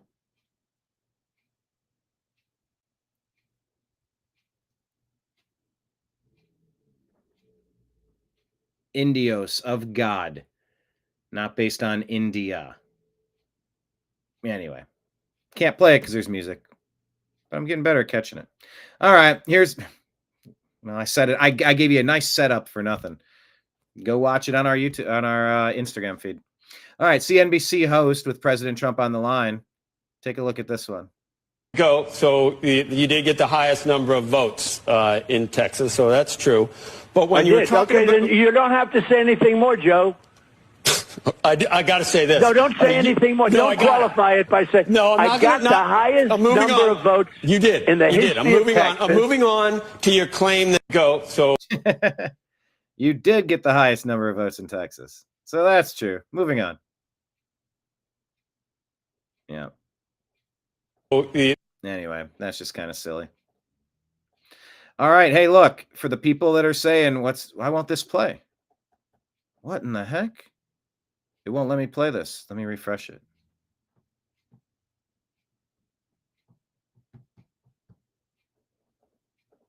Oh, there we go. I had to refresh the page. Did you expect Joe Scarborough to say this? I want to read you a text from someone who, I won't say their name, but they're, we'll just say that they're very liberal. And he says, this may sound controversial, but I'm not totally opposed to Trump's National Guard move in D.C. I know he's doing it for politics, but crime remains rampant. I've had too many friends carjacked, shot at. None of us will walk more than 3 blocks after 8 p.m. 13-year-olds are committing many of these crimes. Quite a change from a decade ago when things were much calmer. Well, that actually sounds like the D.C. that I lived in when I lived a block behind the Supreme Court. And, you know, every 3 days, one of my neighbors was getting held up at gunpoint. I mean, there has been a crime problem in D.C. I want to read you a text from someone who. Yep. People are sick of living like this. And they should be. They really should be. Kenneth says, take a chance with the music, or have they warned you? Oh, yeah. I actually sent YouTube a message. I'm like, hey, look, you can see my analytics are increasing week to week, month to month. We're on track to have plenty of views. Like, can you just monetize my channel? You know what they did? They put a copyright strike on. They gave me a hard strike as made my channel a problem channel. That was their response. I know I'm dealing with unfair arbiters. I understand that YouTube is doing everything they can to limit real information and real people from earning a living on their platform. They're pretty terrible. Like, about the worst. They're just about the worst thing out there. They hate you. They hate that you like me. They hate me.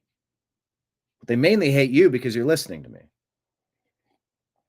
So yeah, we've had a bunch of claims, and even if it doesn't limit the distribution, it's like, I don't even want this attached. Like, we're a news show. We're just covering what the world is talking about. And if everyone's talking about a video and it happens to have random background music in it, nope, that's the theme for Intergalactic. Oh, your copyright claim. We removed your video. They do every stunt you can imagine. Oh, they've definitely warned me, which is why I've been trying to change.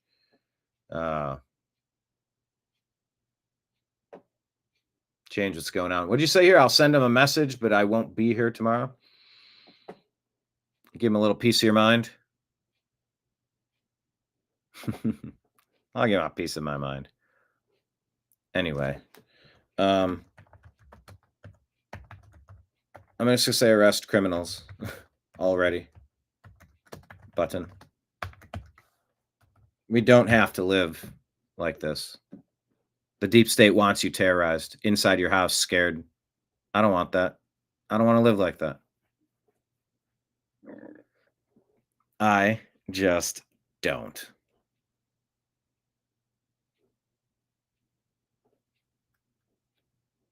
What happened here? I just got a bunch of people reposting something. Looks like they're all bots. Bots are fun.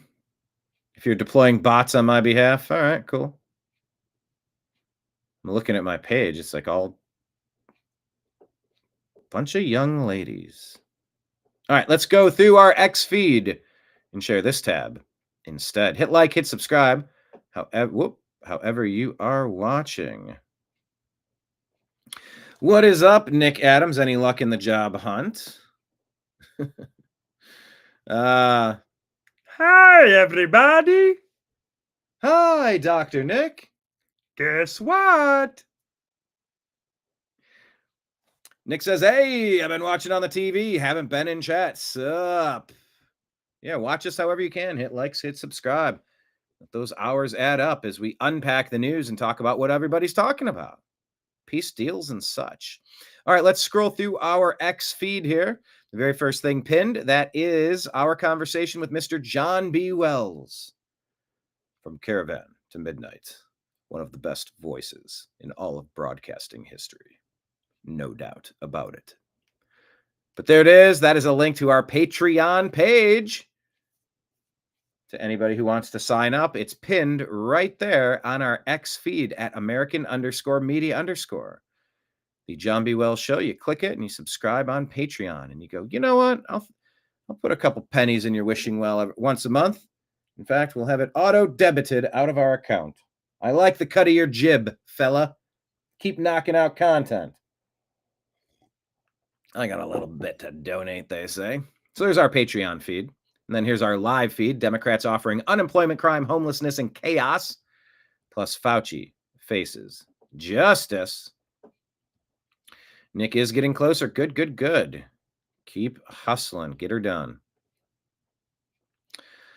All right. Trump Army says in a bombshell development, Director of National Intelligence Tulsi Gabbard confirmed an investigation into Anthony. Hold on the Megyn Kelly show. We're just going to let this play out. But the thing. My name is Inigo Montoya, Fauci. You killed my brother. Prepare for justice. Legal justice. Son of a bitch. Go get him, Tulsi. That we are working with Jay Bhattacharya, the new NIH director, on with, as well as Secretary Kennedy, is looking at. And before we go too far, I just wanted to say that Dr. Jay Bhattacharya has been doing a phenomenal job. And really, if you're not following him on social media, you need to do so. I'm sorry, Tulsi. Go ahead. Back to you. At the gain of function research that in the case of the Wuhan lab, as well as many others around, many of these other biolabs around the world, was actually U.S. funded and leads to this dangerous kind of research that in many examples has resulted in either a pandemic or some other major health crisis. Well, let me ask you specifically, because we already know that EcoHealth Alliance was partnering with this Wuhan lab to do gain of function research. That's right. We just have never been able to have somebody say, it was that exact experiment that led to this COVID bug. But have we gotten there? What's the new thing that you're digging in on? We are working on that with Jay Bhattacharya and look forward to being able to share that hopefully very soon. Okay. That specific link. Correct, between the gain of function research and what we saw with COVID-19. I mean, that would be extraordinary because just so the audience knows, if that's true, if it was Peter Daszak's research with the Wuhan so-called bat lady that caused this pandemic, then we did fund it. Then Anthony Fauci helped fund the pandemic. The thing that he denied over and over and over to Senator Rand Paul's questioning. That's right, under oath. Under oath, exactly. So is it any wonder that he sought a preemptive pardon for anything during a certain period of time by President Biden before he left office? And then strong-armed and smeared people like Dr. Jay Bhattacharya, anybody who came out and said, I don't know if that's natural. This actually smacks of lab. And the reason why this is so important is not just what happened in the past. It's because this gain of function research is happening in biolabs around the world. I got attacked, and I think you saw this, we've probably talked about it on your show before, when I warned against US-funded biolabs in Ukraine when the Russia-Ukraine war kicked off for this very reason. Who knows what kinds of pathogens are in these labs, and if released, could create another COVID-like pandemic. And for that, I was called a Russian asset. You're, trumpeting Putin's talking points, all of this nonsense, simply for speaking the truth and stating facts that, by the way, are still on U.S. Embassy Ukraine's website today about how the U.S. has funded these biolabs in Ukraine. But my point is, in order to prevent another COVID-like pandemic or another major health incident that could affect us in the world, we have to end this gain of function research and provide the evidence that shows exactly why and how it's in our best interest, the American people's best interest, to bring about an end to it. Please, let's go get Fauci. Please. They are investigating Fauci about perjury and his role in funding gain-of-function research at the Wuhan Institute of Virology as part of efforts to uncover the origin of COVID-19. Please. Please, let's go. Darshak Rana put this out here. This is an interesting theory. In 1973, this man learned to exit his physical body. He mentally traveled to Jupiter and described its rings. 6 years later, NASA's Voyager 1 confirmed every detail he reported. CIA immediately classified it. What he discovered about consciousness will terrify you. Check out the thread. Ingo Swan. affect the oscillations. So able to affect the oscillations. So he had some sort of an ability. Did he describe, first of all, like? Anyway, that's a whole rabbit hole. I encourage you to go down this rabbit hole. I'm not doing it right now, but it's left as an Easter egg on our X feed.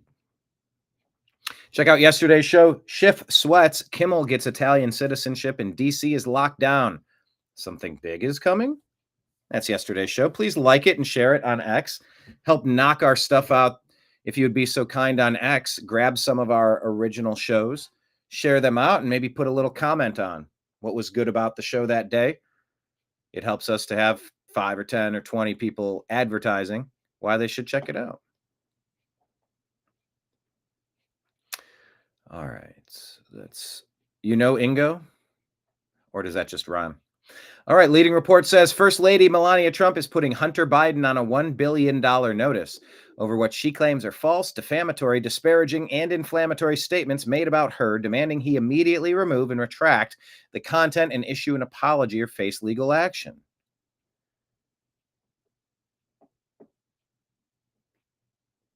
I think he made claims. I'm reading this here. False claims that Epstein introduced her to Trump. Hunter repeated debunked Daily Beast stories, and now he has till August 7th to retract or face massive legal consequences. After years of lawfare against the Trump family, sounds like it's their turn to fight back through the courts. Yeah, I feel like that's similar to what I thought the story was. Yep, here's a mess around and find out. So we'll keep following that. All right, we're talking aliens, people. The alien thing should have been the number one story. I probably apologize. Maybe I'll do a deep dive on aliens tomorrow. You know what I should do? I should invite Mike Barra on to discuss aliens and promote our upcoming show. I think it's going to start in a week, 2 weeks. Very soon. Right there, bam, Strictly Football with Brian Engelman, Mike Barra, and Jim Mitchell. Yeah, Mike's one of those ancient aliens guys. I want to talk to him about Anna Paulina Luna and what's going on. Talking to Rogan, U.S. government confirmed interdimensional beings capable of moving through. What? You think what could be bigger than COVID? Well, aliens. It's about time. Anyway, Freethinker Fitness says United States presidents on aliens and UFOs, Reagan, Clinton, Obama, and Trump. Let's take a listen. Perhaps we need some outside universal threat. Oh, doggone it, there's music behind it. But if we were visited someday, I wouldn't be surprised. The only way to... Talking to Jimmy Kimmel. I remember that interview. Reagan saying we need some sort of external threat. Oh, geez, Kimmel's the worst. Perhaps we need some outside universal threat. I can't keep playing this because of the music, but here's all these presidents talking about it. Too much, but personally, I tend to doubt it. Too much music. I can't play it. But watch it. Because, as Shadow of Ezra says, Representative Anna Paulina Luna talks with Rogan. Beings that, well, here, let's just listen in her words, Anna Paulina Luna with Rogan. There shouldn't be music behind this, so let's just listen to this one. What specifically are you saying? Like, what happened? To I guess break it down in simple terms is that I think that some of the tech that exists, that whatever these things have, these energy things have. Energy things? What do you mean? Well, they call them interdimensional beings. I think that they can actually operate through the time spaces that we currently have. And that's not something that I... Is she qualified to be discussing this story? I don't know. I mean, she's been on... What is her role? Intelligence. Anna Paulina Luna role in government. Not direct. No. She serves on the House Committee on Foreign Affairs and the House Committee on Oversight and Government Reform. Chairwoman of the Task Force of the Declassification of Federal Secrets. Luna leads this task force. All right, there we go. Anna Paulina. Okay, so let me back up. Let me rephrase. I said, is she qualified? All right, she literally heads the department. as she says, like, energy things. And Rogan's like, huh? Energy? What are you talking about? He's like, no, interdimensional beings. And you're like, I don't know that I'd say those are energy things, but if you saw what she saw, maybe you would be saying it that way. Anyway, I'm just breaking this down as I react to. I'm reacting to it as I unpack. Whatever these things have, these energy things have. Energy things? What do you mean? And squinty-eyed Joe's like, you sound like a dummy. I know that's what he's thinking. Some of the tech that exists, that whatever these things have, these energy things have. Energy things? What do you mean? Well, they call them. And maybe I'm reading too much into Joe saying energy things, because he literally is just asking for clarification, which is that's a very fair interview procedure. It's not necessarily malevolent or making fun of her. But my take was just, is she going to be able to articulate this? Interdimensional beings. I think that they can actually operate through the time spaces that we currently have. And that's not through the time spaces that we currently have. Something that I came up with on my own. That's based on stuff that we've seen. That's based on information that we've been told. And then also, too, I think that there's this historical aspect of, this gets into the deeper theories and concepts of religion. And I think the history that we currently know, and that kind of spins off into another topic of, you have the modern day Bible, you have this. All right, hold on. Now we're into the topics I love. Look, I cover the news because it's relevant, it's important, it's timely, whatever. But I love this shit. I love these types of conversations. If I could, yeah. I would host the shit out of some Coast to Coast AM. Oh, I love these topics. Ancient aliens and religion.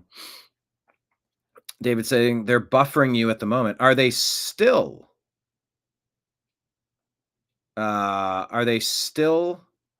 Checking?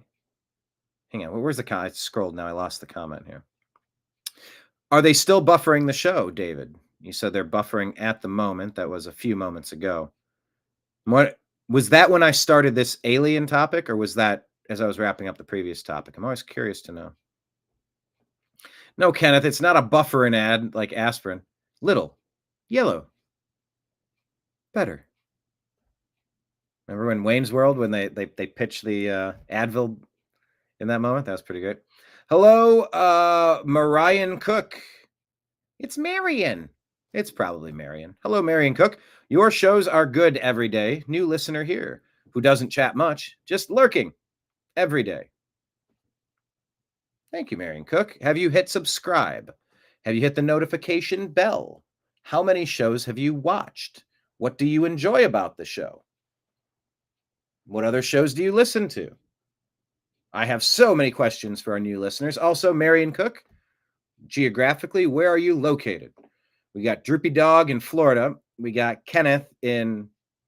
Oh, no, I'm sorry. Droopy Dog is Texas. Kenneth is in Florida. Coincidentally, Nick is also in Florida.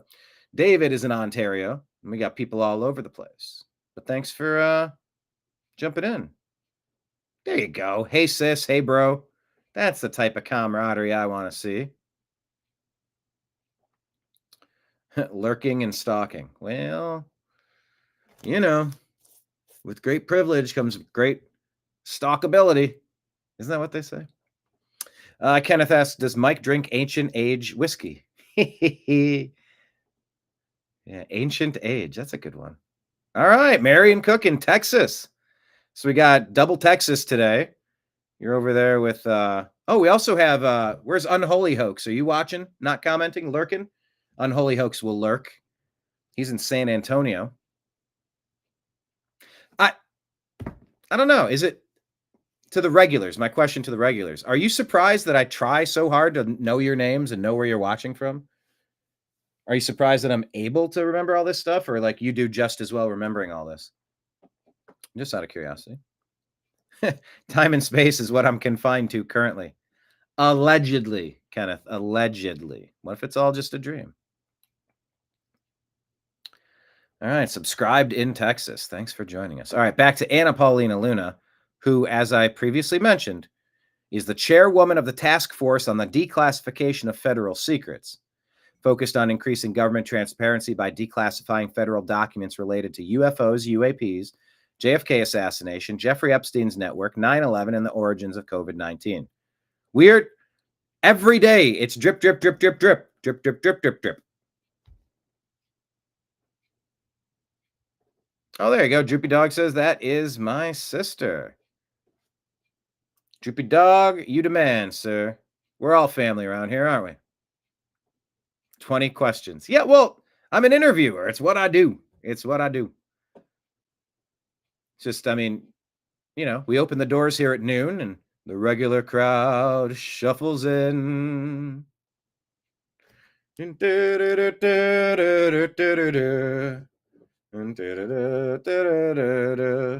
I'm curious when a new regular shows up.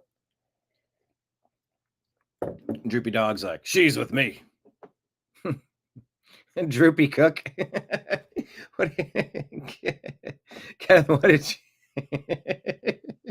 What did you say earlier? You called him Droopy Lake? Droopy Cook keeps mixing all these names. He's got so many accounts. All appreciated.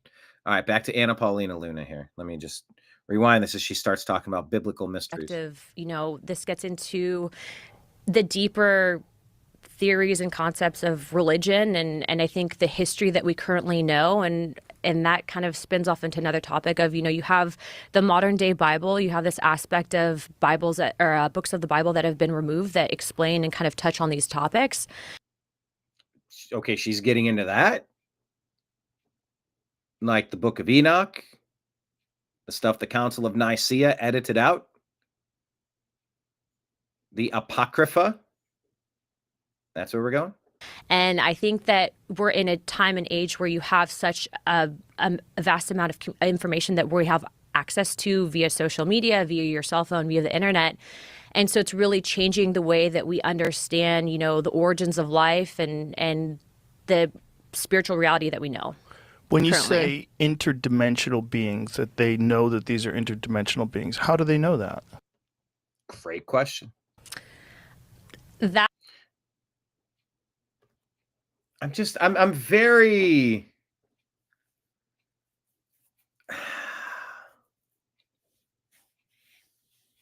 what do I want to say? Am I suspicious of Anna Paulina Luna?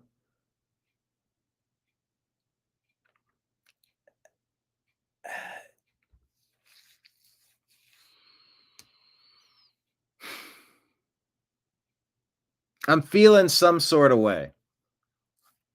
Something about this Anna Paulina Luna thing is, I don't know, the way she's looking up, the way she's smiling, the way she's saying things, the way she's not saying other things. I don't know if I'm saying that something is off, or just I'm so surprised to finally hear somebody in our federal government saying all the stuff we've been talking about on Coast to Coast AM and the New American Media for 25 years. Longer than that, really.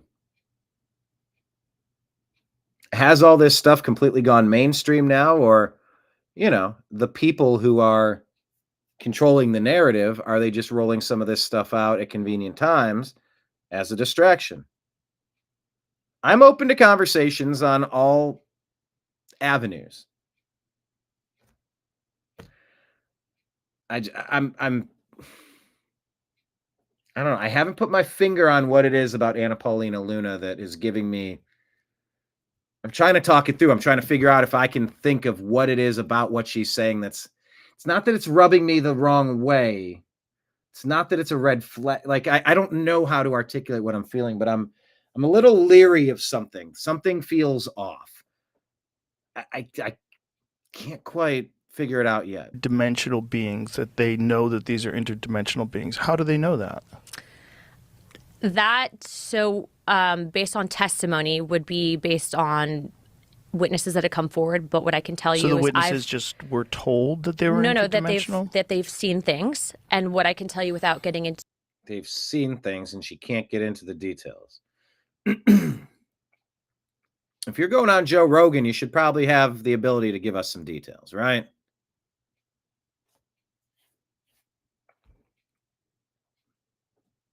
No. Okay. I see the comments now. Luna or Looney? No.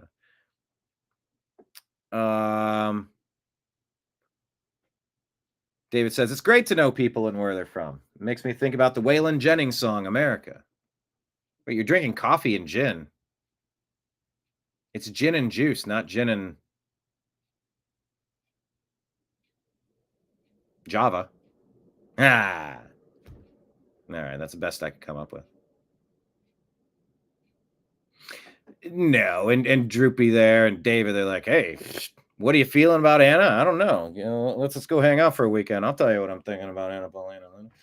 No, I don't think what I'm feeling is some sort of an affinity toward her, although I could easily understand how people could. No, not about that. Not about that. But she's going on Rogan, but she can't get into the specifics. I mean, she's there to declass, like, what? She's saying it's based on what people have said in testament. I don't know. She's regurgitating a story I've been talking about and listening to and studying for 30 plus years, like all this ancient alien stuff. And so I don't know if she's missing key points, not connecting dots, leaving too much unsaid. I don't know if she crammed for this. I don't know if she had to study to kind of like get the talking points down, if she's been coached. I don't know to what degree I'm getting her comments. That they've seen things. And what I can tell you without getting into classified conversations is that there have been incidences that I believe where very credible people have reported that there have been movement outside of time and space. That's very vague. Yeah. So look, unfortunately. Yeah. Look,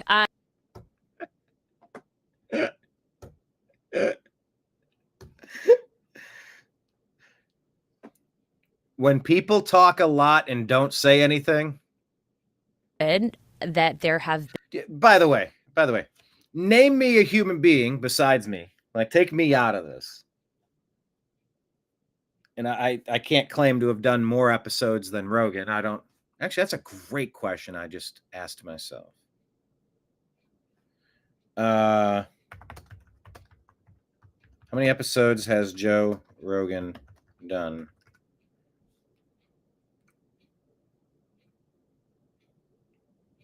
$2,610.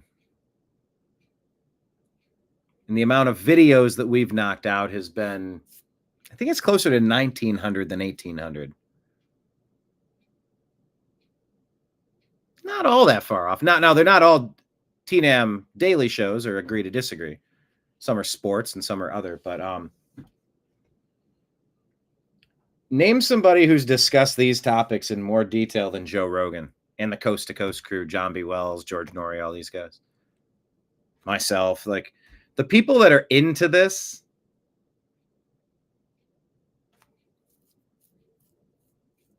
You can't really talk without saying stuff, without something feeling off. I think maybe that's it. You know what this feels like? It feels like, here's the Epstein Files, Volume 1. And they put it together, you start going, you go, huh? We knew all of this. In fact, you've redacted more of the stuff that we've already known to be true for a long time. So what are you even doing? Are you daft? I think that's maybe a little bit of what's going on. You're talking a lot, but you're not giving us anything new. If you're going to be disclosing, bitch, disclose. Disclose. What are you doing? So I think maybe that's where Rogan is snapping back a little bit. Like, that's super vague. Like, what are you talking about, lady? I don't know. Does Rogan know me? I did meet Rogan. I did speak with him. I gave him one of my business cards. I invited him to be a guest on Agree to Disagree. We were not able to book that. And in fact, he was preparing for performance at the Comedy Store. So he was in a headspace of, I'm going on stage to perform. And, but if you got a moment, you can at least shoot your shot. I wouldn't say he knows me. It's possible that he could. I mean, shit, I've been doing this for 15 years, and you see the names of people that I've crossed paths with, a lot of his guests over the years. You know, I knew you were going to make a disclothes joke. Now, you be good down there, John. You got your sister in the chat. Let's be good. Nick Adams says, she gives off propagandist vibes like Carolyn Levitt. Is that the same as bad actress vibes? Is it the same? I made that video. Hey, raise your hand. Another question of the day. Did you ever watch my Tool video that I made for Anima?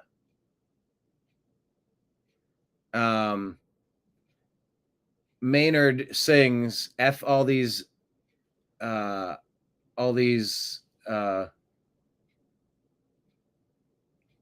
geez, how does it go? These insecure actresses. All these junkies. Cannot sit still. Anyway, talking about insecure actresses. Is that what it is? Is it that they're bad actresses that we're picking up on? I don't know. Carolyn Levitt is a propaganda. Carolyn is fairly well put together, and she really did have a dark couple of days during that Epstein stuff, and she stopped wearing her cross. Maybe not related.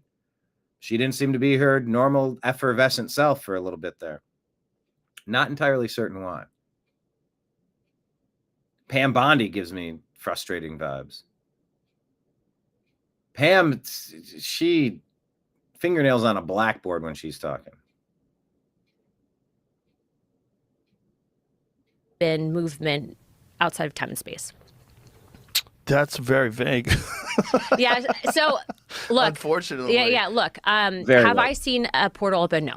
Have I seen a spaceship? Personally, no. Have I seen evidence of this? Yes.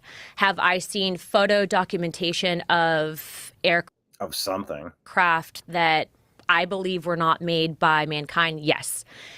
Is there historical significance to this? Yes. Is there multiple historical significance to this? Yes. Events that go back to, I would argue, maybe even before the time of Christ that have documented this in text? Yes. So do I believe she's going full Ancient Aliens, but she's not telling us anything that we haven't already watched in an episode? Like, where are the revelations? Like, yes, we know that the government has access to certain technology. Yes, to an extent. And I believe that certain contractors potentially have back engineered this tech. I think that that's what can explain the advancements that we're seeing. But I also believe that this is a dangerous level of hidden information from the American people, because if you have an aspect of the federal government, which I can tell you, I, with two other members of Congress, were denied access to information at Eglin Air Force Base pertaining to whistleblowers because of the fact, and we can get into that story and what happened at Eglin in a and Rendlesham second, but we were denied access and told that we don't have security clearance or the read-in authority on a special access program. That's a problem. Yeah, she heads up that department. What does she hold up? Chairwoman of the task force on the declassification of federal secrets. Yeah. No, I think she's got plenty of whatever clearance she needs. She heads up the department. Open the doors. Because I'm supposed to represent and be an investigative body, and you have then people who are unelected that are operating basically in secrecy, and that's a problem. All right. I mean, this should have been the #1 story. I'm so fascinated by all this. What do you think? Nick says, yep, a pretty face to deliver misinformation. I mean, but I don't know that the ancient alien stuff is disinformation or misinformation. I think it's more likely that they're just hiding the truth from us. Like maybe we'd stop paying taxes and we wouldn't go along with earthly rulers. And the only way to get the most out of us, get the most productive, gather up all the gold so that we can collect it and give it to our overlords. Well, maybe you got to set up this simulation, set up this game, set up a system where it's like everybody just works away like little ants in the anthills. Just do your thing. Okay. But yeah, that's the #1 story going on right now is the aliens. And then you heard that there's an alien craft that might be here in a couple of months. You heard that one. We covered that. So is that the Anunnaki returning? We shall see. We shall see. All right, Tony Segura here says they never believed in a million years that they would be caught, but DNI Tulsi Gabbard just dropped an absolute Moab. Newly declassified emails exposing former DNI James Clapper's direct role in the Russia coup. And there's still more to come. This was all proved to be released to the public as of yesterday. Top secret emails from December 22 of 16 reveal Clapper, James Clapper, moving in lockstep with Obama's directive to produce the infamous 2017 ICA. That was the same report that became the backbone of the Russia hoax, the Russia coup of America. In his own words, Clapper told the intelligence community to fall in line, calling the effort a team sport that required compromise on our normal modalities. DNI James Clapper to Michael S. Rogers, U.S. Cyber Command. It is essential that CIA, NSA, FBI, ODNI be on the same page and are all supportive of the report in the highest tradition of that's our story and we're sticking to it. This evening, CIA has provided to the NIC the complete draft generated by the ad hoc fusion cell. We will facilitate as much mutual transparency as possible as we complete the report, but more time is not negotiable. We may have to compromise on our normal modalities since we must do this on such a compressed schedule. This is one project that has to be a team sport. Go get them. They weaponized everything against us. They weaponized everything against us. They did this to themselves, and they deserve every ounce of punishment coming their way. Biden's bank scandal about to blow wide open, reports Lindell TV. Mike Lindell's been fighting for a long time. You might want to consider supporting him. He's not a sponsor, but you know what? I'll write it down. Let's see. Lindell, show sponsor. I'm going to reach out. I'm going to start selling you advertisements and raking in those buku advertising bucks. That is, unless you think that Big Pillow might get to me. You know, I used to like that T-Nam Daily Show until he became completely compromised by Big Pillow. Big Pillow. You got the military-industrial complex. You got Big Pharma. And then you got Big Pillow. Big Pillow. Anyway, Emerald Robinson here reporting, saying former Trump attorney John Eastman says Joe Biden's banking regulators pressured institutions like Bank of America and USAA to hand over Americans' private financial data without warrants, targeting conservatives and even people who were simply in D.C. on January 6th. Oh, you're damn right I was targeted. I was there on January 6th. You're damn right I was there, and I filmed a whole bunch of shit that you can find on our YouTube channel. What I need to do is upload all that to Rumble. I wish Rumble did what Odysee did, where I could press a button and just transport 1,800 videos onto the new channel. Oh, that would be great.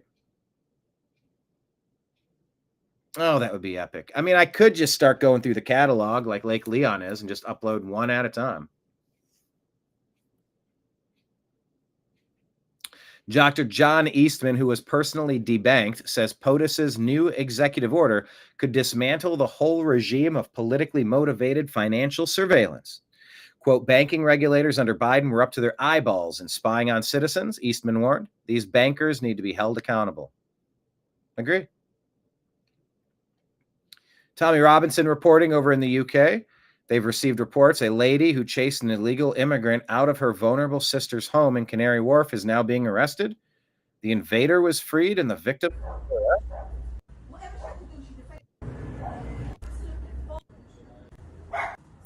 So I don't know exactly what's going on, but pray for the UK. They need an anima.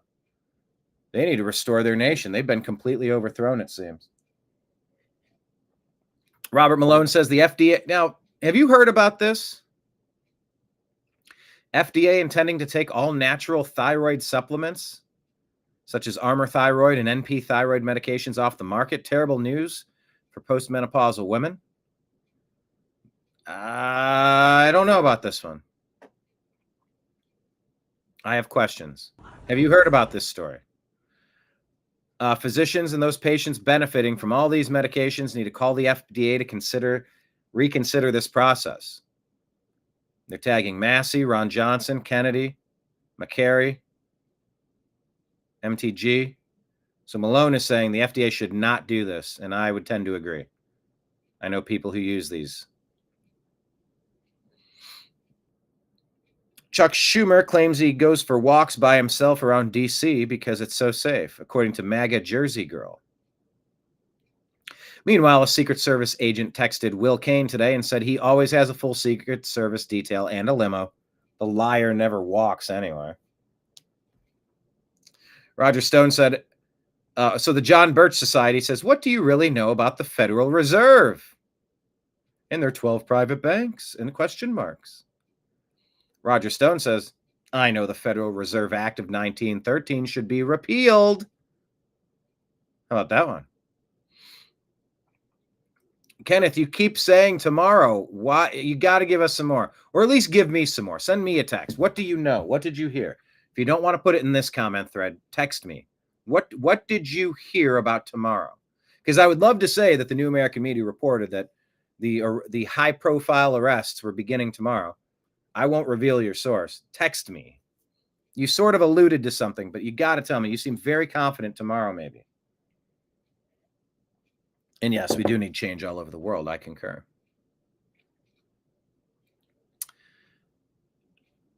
Hypothetically, if you were about to make some high-profile arrests, logically, you would want to eliminate or at least show control over the criminal elements on the streets.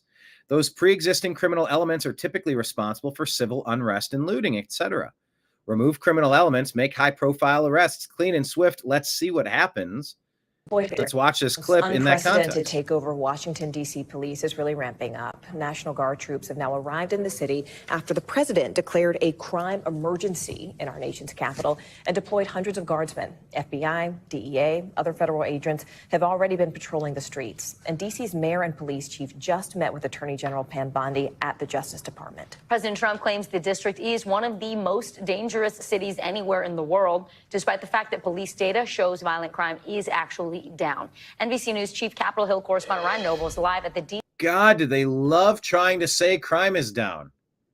Those numbers are inaccurate because the Democrats in the blue cities are not reporting their serious crimes. People are losing their jobs because of it. If you think that I have incorrect information on that, please correct me. But we've covered that. It's known that crime is not down.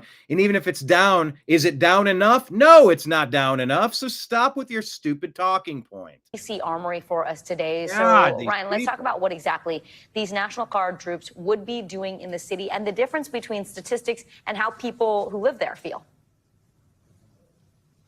Yeah, 2 important points, Vicki. First, what the National Guard's role is going to be here. They are not the frontline law enforcement professionals that are going to deal with crime on a day-to-day basis. They're serving more in somewhat of a support role, backing up these various law enforcement agencies that are going to be part of this crackdown. Specifically, we're told that they could be responsible for helping to break up some of these homeless encampments that have popped up throughout D.C. and then beautifying the areas. That sounds fantastic. And the people should be taken to facilities, treatment centers. If they're crazy, get them some help. Get them off the streets to protect themselves and others. If they're out of control, out of their minds on drugs, get them into some treatment centers. Please. Where those unhoused people will be moved from, where they will be moved. And secondly, there is the question about just how much of a need there is for their presence and this larger law enforcement presence. There is no doubt that the crime statistics show that violent crime is dropping in Washington, D.C. There's no doubt that statistics show. Are those statistics accurate? But there is. I would not wager everything on that. Still a crime problem here. And so many people in this community. Yes, there's still a fucking crime problem. All right, like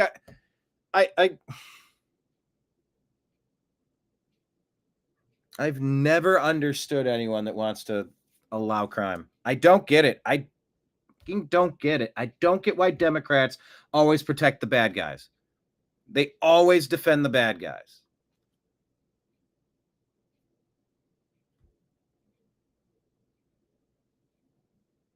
David says, I thought it could be a perfect time to start while peace is made. Yeah, it would be a good time. Everyone is nice and secured in place. It can't be touched very easily. Yeah, there's still a crime. Even if you think you have accurate numbers, which you don't, if you think it's down, it's not down enough. And we're sick of it. We've allowed way too much grossness and filth. Grossness? Is that a word? I made it a word. Welcome the attention that is being paid to the fact that there is a crime problem in Washington, D.C., but they are a little suspect of the idea that the federal government is going to come down and just solve this problem in 30 days. They're going to help. Well, if they can't solve everything in 30 days, why bother? The worst arguments. Many Washington, D.C. residents think it is a much bigger, more systemic problem that needs real solutions. So it's a systemic problem that needs solutions. And it sounds like the question is also the problem, but also the scale of the reaction, Ryan. I mean, what are we learning specifically about that meeting between D.C.'s Mayor Muriel Bowser and the Justice Department?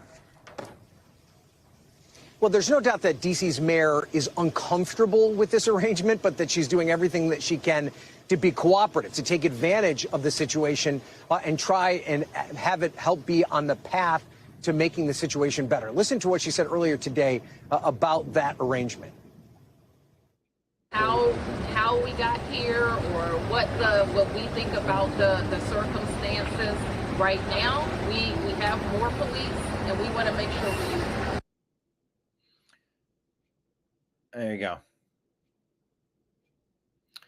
So Brian Cates adds, how's you gonna kick off those planned summer riots in D.C. to stop Trump if he already federalized the area? And this time, your effing Antifa goon squads are going to be running straight into the police and soldiers that your local globalist affiliate does not have control of. The other guy, that effing guy, has control of them. What then, I ask you? Well, there you go. Look at this. They're touting all the crime being down. They're not reporting all the crime. For the love. It appears Bill Barr is trying to save face by praising President Trump and new district attorney Judge Janine. There we go.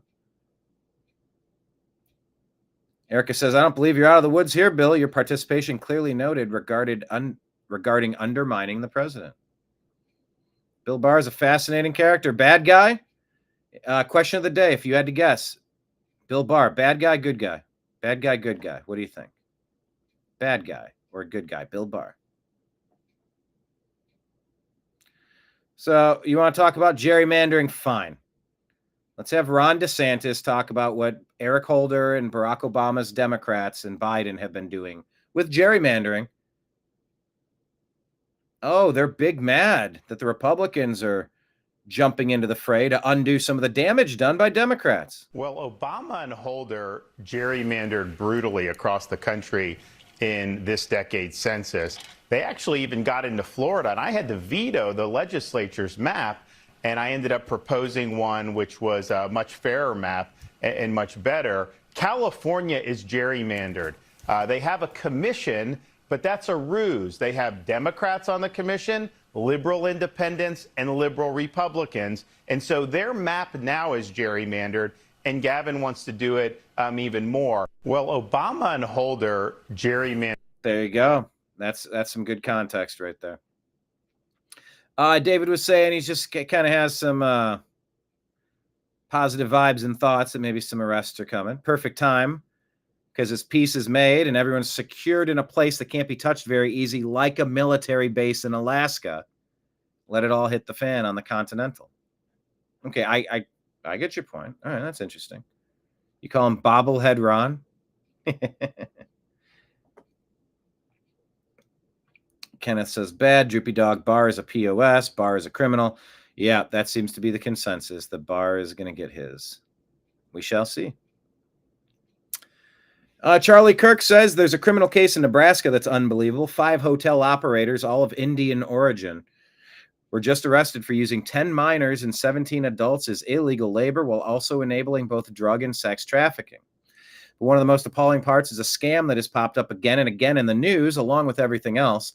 The alleged perpetrators are accused of faking a robbery. Oh, that's a Jussie Smollett at one of the hotels so that the victims could receive a free U.S. visa, allowing them to stay in the United States. Why does this ridiculous visa continue to exist? Congress should eliminate it immediately as the insane mistake that it is. 10 children, 17 adults rescued in Nebraska. From India, Indian descent, running a slave labor thing. Omar Fadi in Minneapolis. What's his priority for you? Vote wisely, Minneapolis. And by the way, can we clean up the voter rolls and make sure the Democrats don't steal every blue city? What would happen if it was a fair vote? Single day, in-person voting, voter ID. Who wins? Would a guy like this Omar Fadi have any chance of winning? Day one, if you were elected, what would be some of your top 2-3 priorities for the city? So that's a very good question. So the first I would say would be a hostile federal government. There you go. His first priority is pushing back on the hostile federal government. Hostile. What a weird word to call the defender of the nation. With not only Donald Trump in office. Donald Trump. Okay, you need to fiercely push back against Donald Trump. But he has essentially a trifecta, both chambers of Congress. And push back against both chambers. It's not you that are wrong. It's not that Minneapolis is wrong.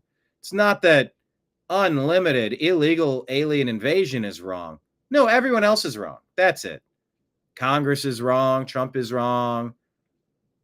The House is wrong. The Senate is wrong. The judiciary is wrong. Everybody's wrong, but the illegal alien invaders that are trying to overthrow America. And the Supreme Court. Yeah, the Supreme Court's wrong. And a lot of our neighbors, especially our undocumented residents, are very concerned. Undocumented residents, illegal alien invaders that are concerned. That's his priority. Hey, Minnesota, you want to go ahead? Minneapolis, you want to put someone in whose main priority is the people who broke into your city, broke into your state, broke into our country? Go ahead. There's this guy. Or, here's an idea. Don't vote for another Democrat ever again and try to fix your city. I don't know. Carrie Lake shared this. Arizona State University president pressured Arizona PBS to give Katie Hobbs free airtime after refusing to debate Carrie Lake. I think she is one of the biggest traitors, easily top 50, top 100. She better be arrested in that first wave.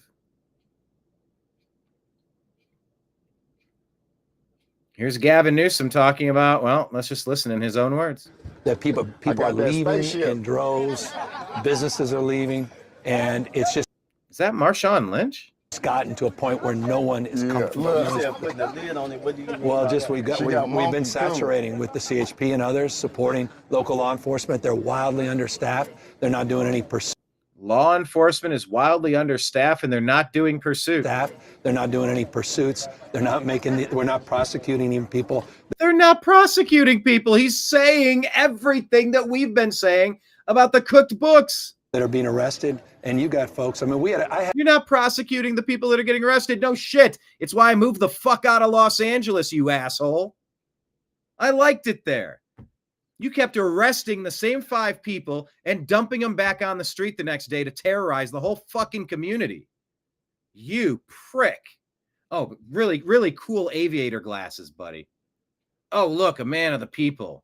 Talking to some people in prison. And a member of my staff, now listen to this, a member of my staff with her daughter, and a gun was put to the kid's head in the stroller to take the diapers. I mean, at what point do I say, okay, that's the kind of stuff like that's where you... Ed Brophy, well. Right out of Newsom's mouth, we aren't arresting, we aren't prosecuting. Yeah, no wonder crime is down. All right, so here's one of the weirdest videos you'll see. Here's part of the video of the July 13 shooting in Seattle. A man identified as Gregory Tim fired a handgun. That's the guy here reaching into his backpack with the hat and the maroon shirt and the shorts. Fired a handgun at a wheelchair-bound man in some type of confrontation. The disabled man had an airsoft gun but didn't use it. And he reports in 2020 in Florida, Tim crashed a van into a display and a table with pro-Trump campaign materials. This is a man who was convicted for ramming a van through a Trump campaign table in Florida 2020. now accused of shooting an elderly man in a wheelchair in Seattle.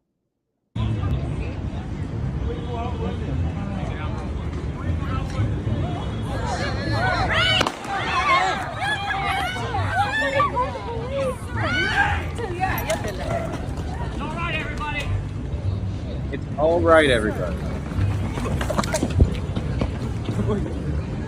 Show me your ID. Show me your ID? What? Fucking. Well, there you go. That's Seattle. Just, there you go. I don't know what to make of that other than avoid Seattle. Yeah, California is lost. Liz Churchill says Obama's in a lot of trouble. DNI's Tulsi Gabbard declassified documents proving former DNI James Clapper, under Obama's direction, conspired to create the Russian hoax. Yeah, arrest him. Pete Buttigieg, according to the Vigilant Fox, is trying to make roads and bridges less racist. He blew $1 billion on that, even ripping out entire freeways. Sean Duffy says his predecessor saw racism around every single corner. Miranda Devine asked the new transportation secretary about Buttigieg's policies. Yeah, he inherited all this DEI nonsense, trying to stop roads and bridges from being racist. It's just rip roads out. Yep. Okay. Clandestine here saying Obama and his cronies thought that they were going to get away with it all. They thought they were untouchable. Their only problem is that they had absolutely no idea who they were messing with. Admiral Rogers will go down as one of the men who saved this nation by standing up to Obama's cabal, says Clandestine. He knew what they were up to the entire time, and he warned Trump about it at Trump Tower on November 17 of 2016. You're watching a Game of Thrones. Glenn Beck says the Russiagate documents that the Trump admin released just don't expose a coup against Trump. They expose the entire deep state machine and unravel 2 decades worth of scandals. Tonight, they lay it out on the mega chalkboard. This right here, check this out. Do you see this guy? They caught the man who threw a Subway sandwich at a federal officer on Sunday night, charged with a felony. So President Trump has vowed to make D.C. safe and beautiful again. And as part of his effort to fight crime. What is this goofy little pink shirt wearing soy boy bouncing around up and down in the face? What is he wearing, loafers? What is this guy doing in his short shorts? So President Trump has vowed to make D.C. jumping safe and bouncing and yelling in this guy's face. And as part of his effort to fight crime, he's bringing in our federal law enforcement partners like you know what? Blah. FBI, ATF, I'm gonna run away. DEA, Look at South Park Police, everybody to help the Metropolitan PD Yoinks. fight crime. And I'm the gonna run president's away. message to the criminals was, if you spit, we hit. Well, we didn't quite do that the other night when an individual went up to one of the federal law enforcement officers and started jumping up and down, screaming at him, berating him, yelling at him. And then he took a Subway sandwich about this big and took it and threw it at the officer. People are mentally He thought it ill. was funny. Well, he doesn't think it's funny today because we charged him with a felony, assault on a police officer. And we're going to back the police to the hilt. So there. Stick your Subway sandwich somewhere else. So President... Hold on, what's that pose at the end? Yeah, there's my pose. I mean, she is a TV person. Subway sandwich somewhere else. There we go. Arms crossed. Ha-da. It's kind of funny. More John Solomon. Releasing an email from Obama's deputy AG, Sally Yates, which was found by Kash Patel, that explicitly told FBI agents who were investigating corruption at the Clinton Foundation to shut it down. So while President Trump was campaigning against Hillary and saying lock her up, the Obama DOJ was running cover for her and telling FBI agents who were trying to investigate the corruption to shut it down. And it's in writing. Good news, Solomon says that he has confirmed that there are some prosecutors who have come forward and are willing to cooperate with AG Pam Bondi and Kash Patel. It's all unraveling.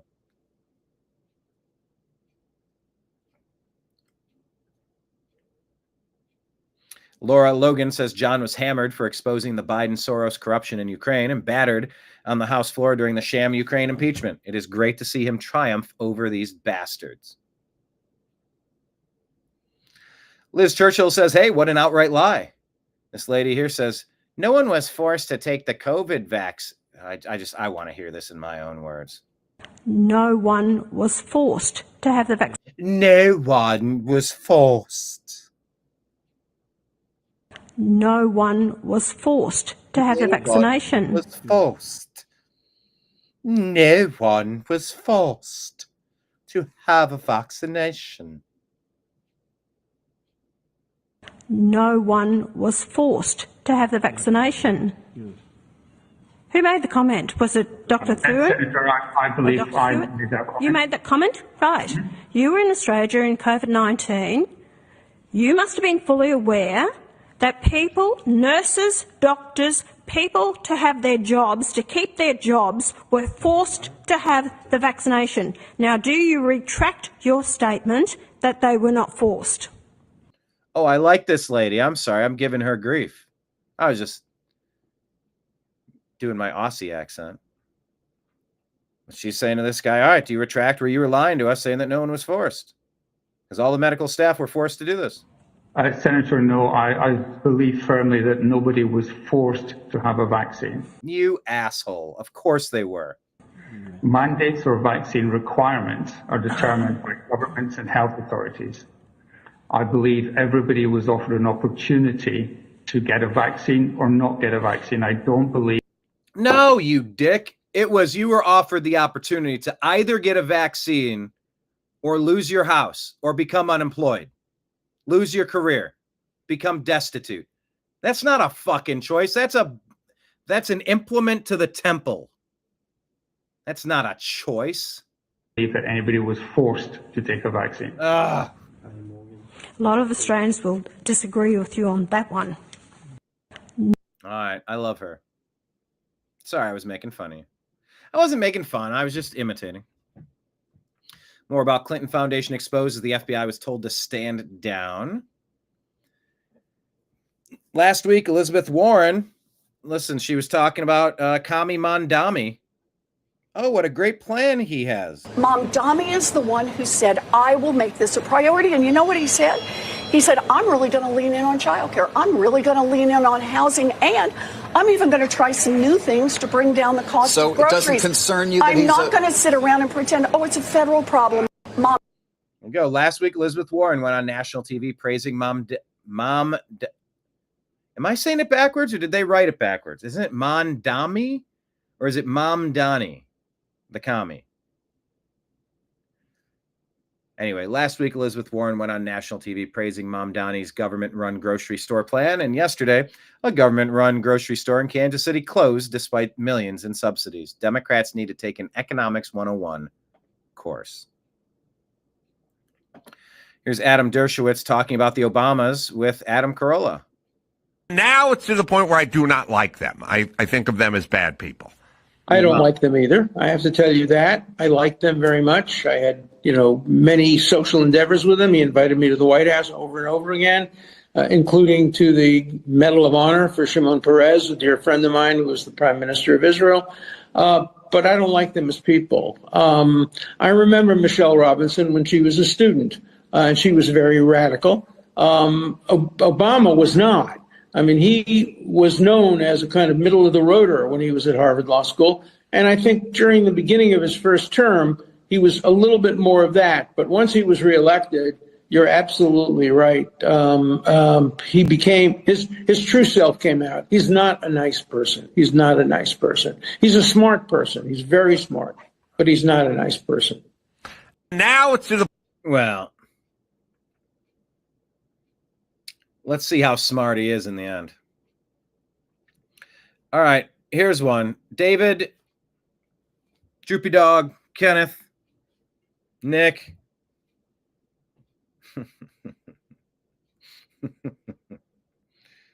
About this big. I think it was a foot long. Wait, what is that from? Yeah, that sounds like a line from like a Naked Gun. Is the new Naked Gun movie out yet? feel like maybe I'd want Big Mike will throw his foot long. All right, all the foot long jokes. Keep them coming. Keep them coming. That's what he said.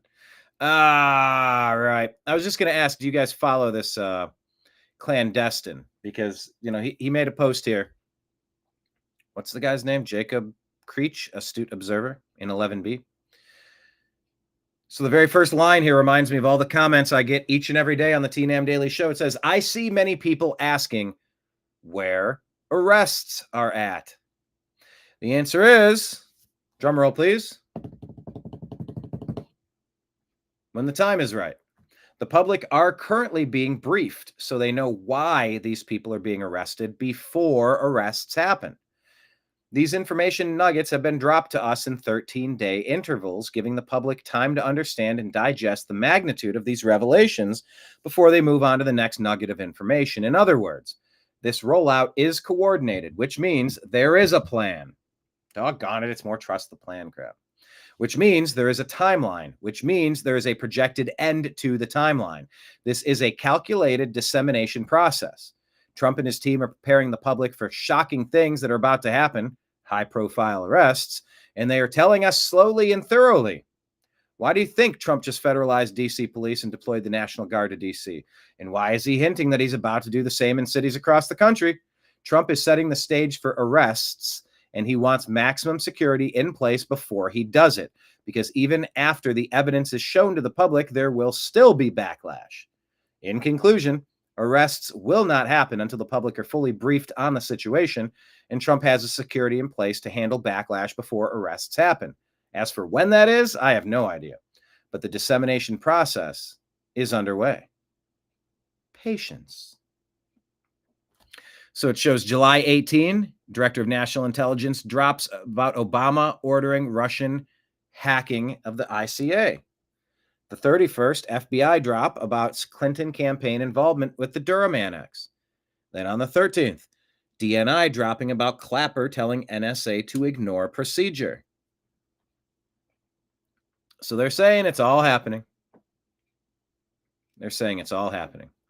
All right, James Fishback, a Zoria CEO, talking about Blackstone and similar companies going in and buying up all the damned inventory, so it's harder and harder for someone to have a house these days. Blackstone, no, you're not going to come in and outbid a family of 4 who wants to buy this home, grow that family to 6, right, get a new job and contribute to the community. Blackstone has done nothing for our country. Everyday Americans built this country. They deserve single-family homes, not private equity giants. We did not sign up for a country where a company like Blackstone can take money from Chinese overseas investors, come into our communities, take homes that belong to Americans, outbid homes that belong to Americans. The social and economic repercussions of that are off the charts. When my dad was growing up in the... Yeah. Off the charts. Where's the yeah. Cohesion. You don't want permanent renters. You want owners. You want neighbors that you know, neighbors that you can count on that are going to be there. Of that are off the charts. When my dad was growing up in the 1960s, half of 30-year-olds like him were married and owned their home. Today, Charles, only 15% of 30-year-olds own their home and are married. This is a generational crisis, and we need to get to the bottom of it. That starts with lower interest rates from the Fed, but it also starts with real reforms to property taxes in my home state of Florida. Blackstone. Get rid of property taxes.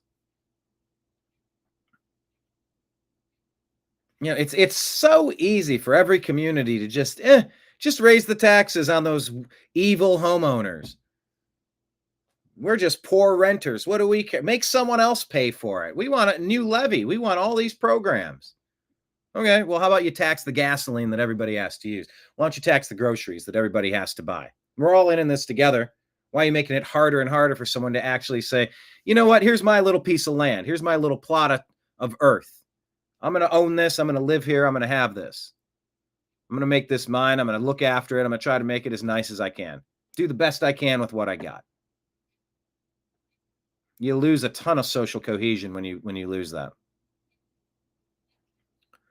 James is recommending here, cut property taxes to 0 on any home less than $500,000. All right, that's pretty good. Pay for it by doubling property taxes on all homes owned by Blackstone and its private equity peers. And if Blackstone threatens to exit the housing market and start selling their homes to younger families, I guess we'd have to live with that.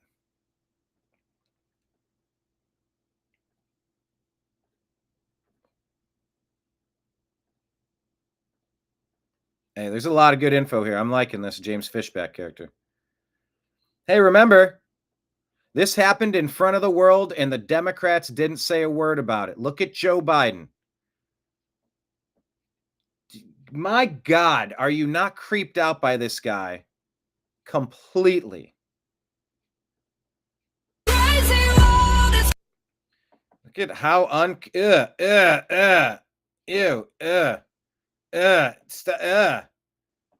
nuzzling and touching and sniffing and look at how kissing. Hand around that's the breast. That's not even. Was that how old are you? I'm 12. Is there volume here? No, there's music. Hey, Angel, how old are you?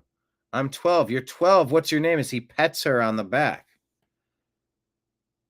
Petting her, rubbing. Ew, fucking gross. This is very molesty. Ew. Hands off the face. Look at her. Look at this girl. She steps right away from this creep. He's got his hand on her shoulder. No, actually, on her breast. And she steps forward to get out of that. She's super uncomfortable. Ew. God. Caressing her hair and her. God, this is gross.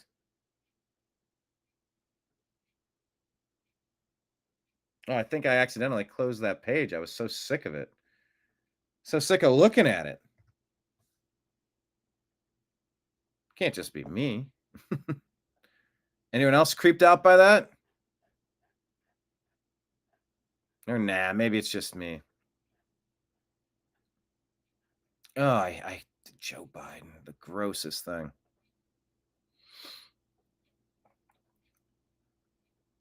Glenn Beck says, thanks to President Trump, we can now see exactly how the deep state machine works. Here's a 9-minute video. He goes up to the big board and walks you through what you need to know about how the deep state machine moves its money around. Government agencies, CIA, DHS, NSA, DOJ, FBI, DNI. Get all the tentacles and how it swerves around. Check out the video. Take that Subway sandwich.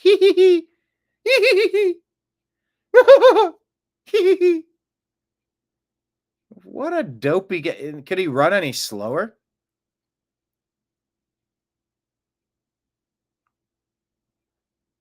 All right. Yeah, I mean, a lot of this is Clinton Foundation, Department of Justice, more info. Proof the deep state ran cover for the Clintons. 3 separate FBI offices looking at the Clinton Foundation as a corrupt organization, collect money in a pay-to-play scheme. And you're going to know the names of the people who said shut it down. Thanks for that, Deb from Sacramento. Shared the Roseanne Barr clip. Oh, that is deeply disturbing, people. Deeply disturbing. That is Stephen Colbert and Howard Stern walking on a beach. I know, dude. Hey, you can blame Deb. By the way, where's Deb been? Haven't seen her lately. Yeah, we said ate some expired guacamole last night and then had the weirdest dream. Ugh. Tom Fitton says the Adam Schiff pardon is invalid. Schiff is not protected against Russiagate-related offenses. There you go. Zoran Mamdani's intern, Arzu Malik, is calling for a holy war through jihad and martyrdom. Is this true? Ayal Yacobi put this out. And the true believer knows that none of this is. I'm going to ask Grok, is this Arzu a member of the Mamdani campaign? And is this quote in context? We'll ask Grok, get some. In vain, that this is all, and the true believer knows that none of this is in vain, that this is all jihad, that this is all ibadah, and that this is all counted for by Allah subhanahu wa ta'ala. And so the conversation of doxing, the conversation of getting arrested and suspended, I think it's time for Muslims to start to say, all right, so what? Do what you want. I'm gonna do what I gotta do, because I'm gonna do what I gotta do. it's about time to do that. And I know everybody has their own families and has an education and everything. Just a question. We don't want to get doxxed, and we don't want to get suspended, and we don't want to get arrested. How gangsta are you? That's just my question. How? Urging people to act like gangsters.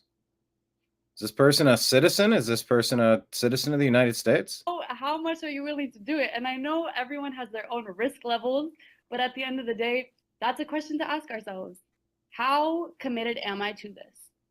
To what extent of my personal material gains am I willing to sacrifice for this bigger noble cause?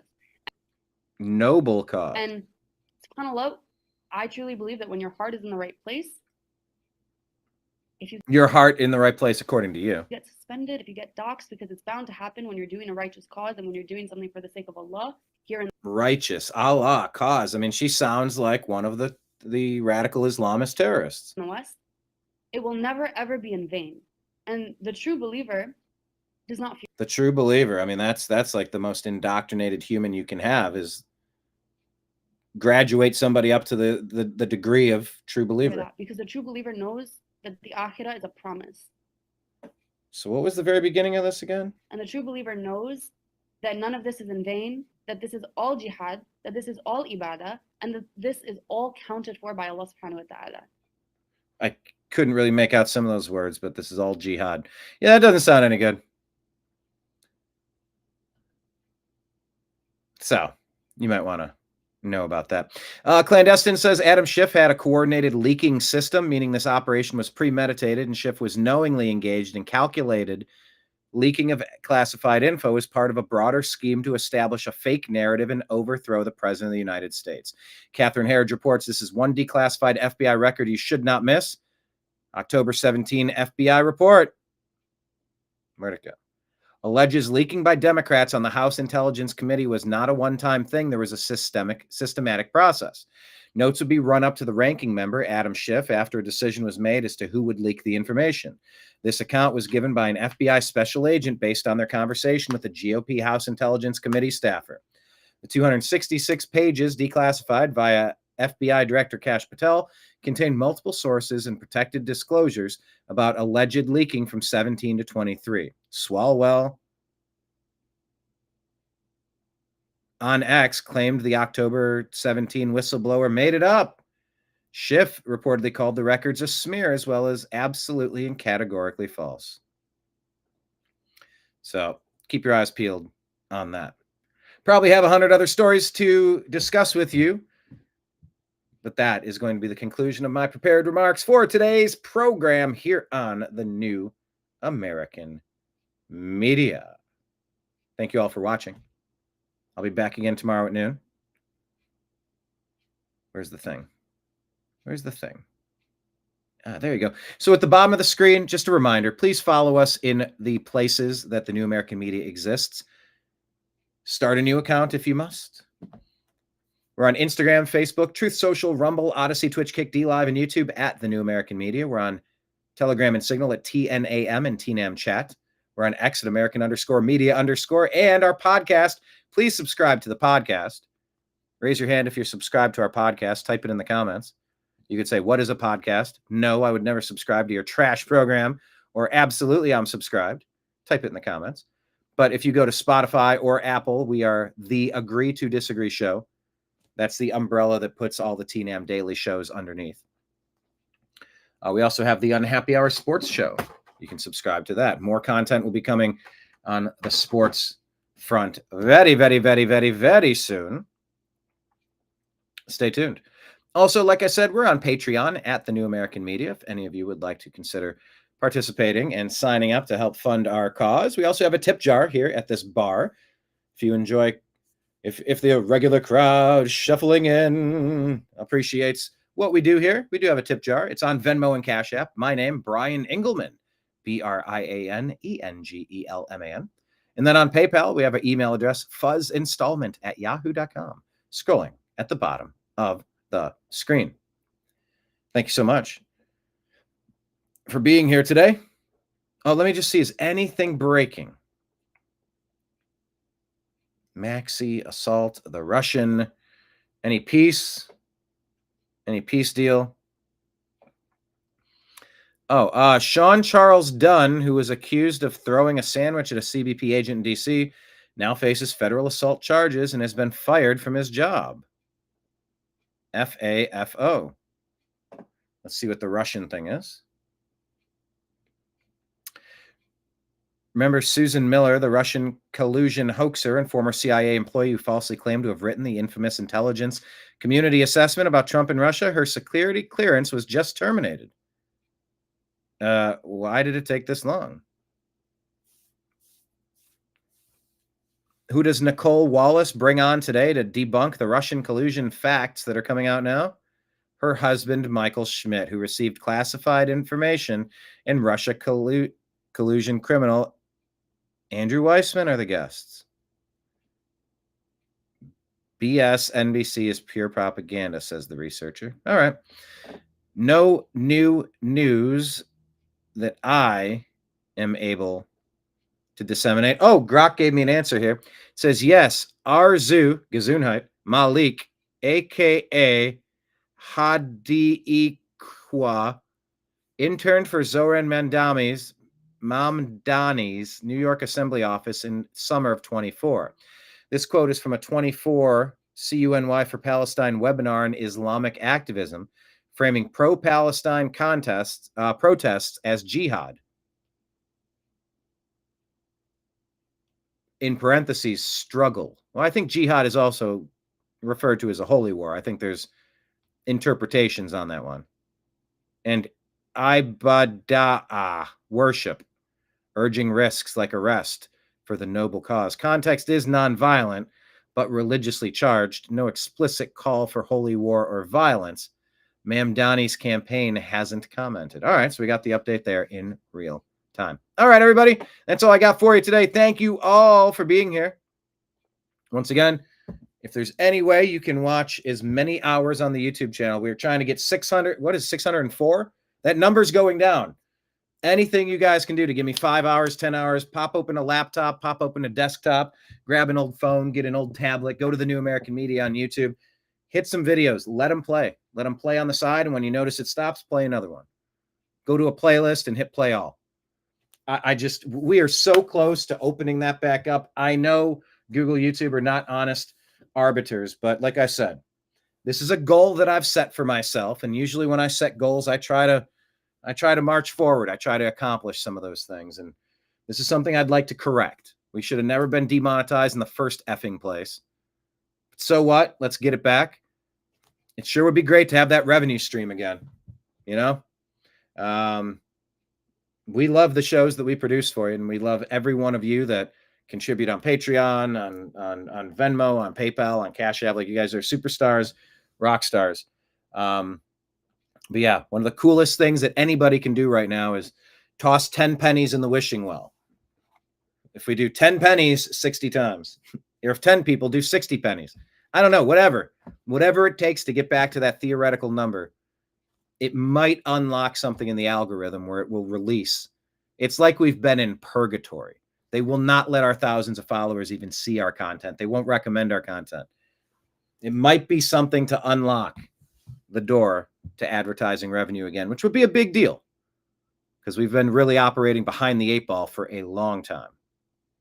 And yes, Rumble's great as an alternative, but you know, it's tricky to grow on new platforms. And being monetized is cool, but nothing like the wide audience that we built over 14 years on YouTube being reactivated. So we'll be back tomorrow covering the news. And until then, leave your comments on all of the social media sites. That's the other thing too on the YouTube channel. As you watch some extra old videos, please and thank you. Leave some comments too. If you're listening to the interview and something piques your mind, drop some comments in. that tells the algorithm that people are interested in the conversation. It all theoretically matters. So anyway, that's all I have to say about that. That's all I have to say about that. All right. I appreciate you. I love you all. We'll be back again tomorrow to talk to you again about more of the craziness in this world. Take care, everybody. Peace.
Your guide to the truth.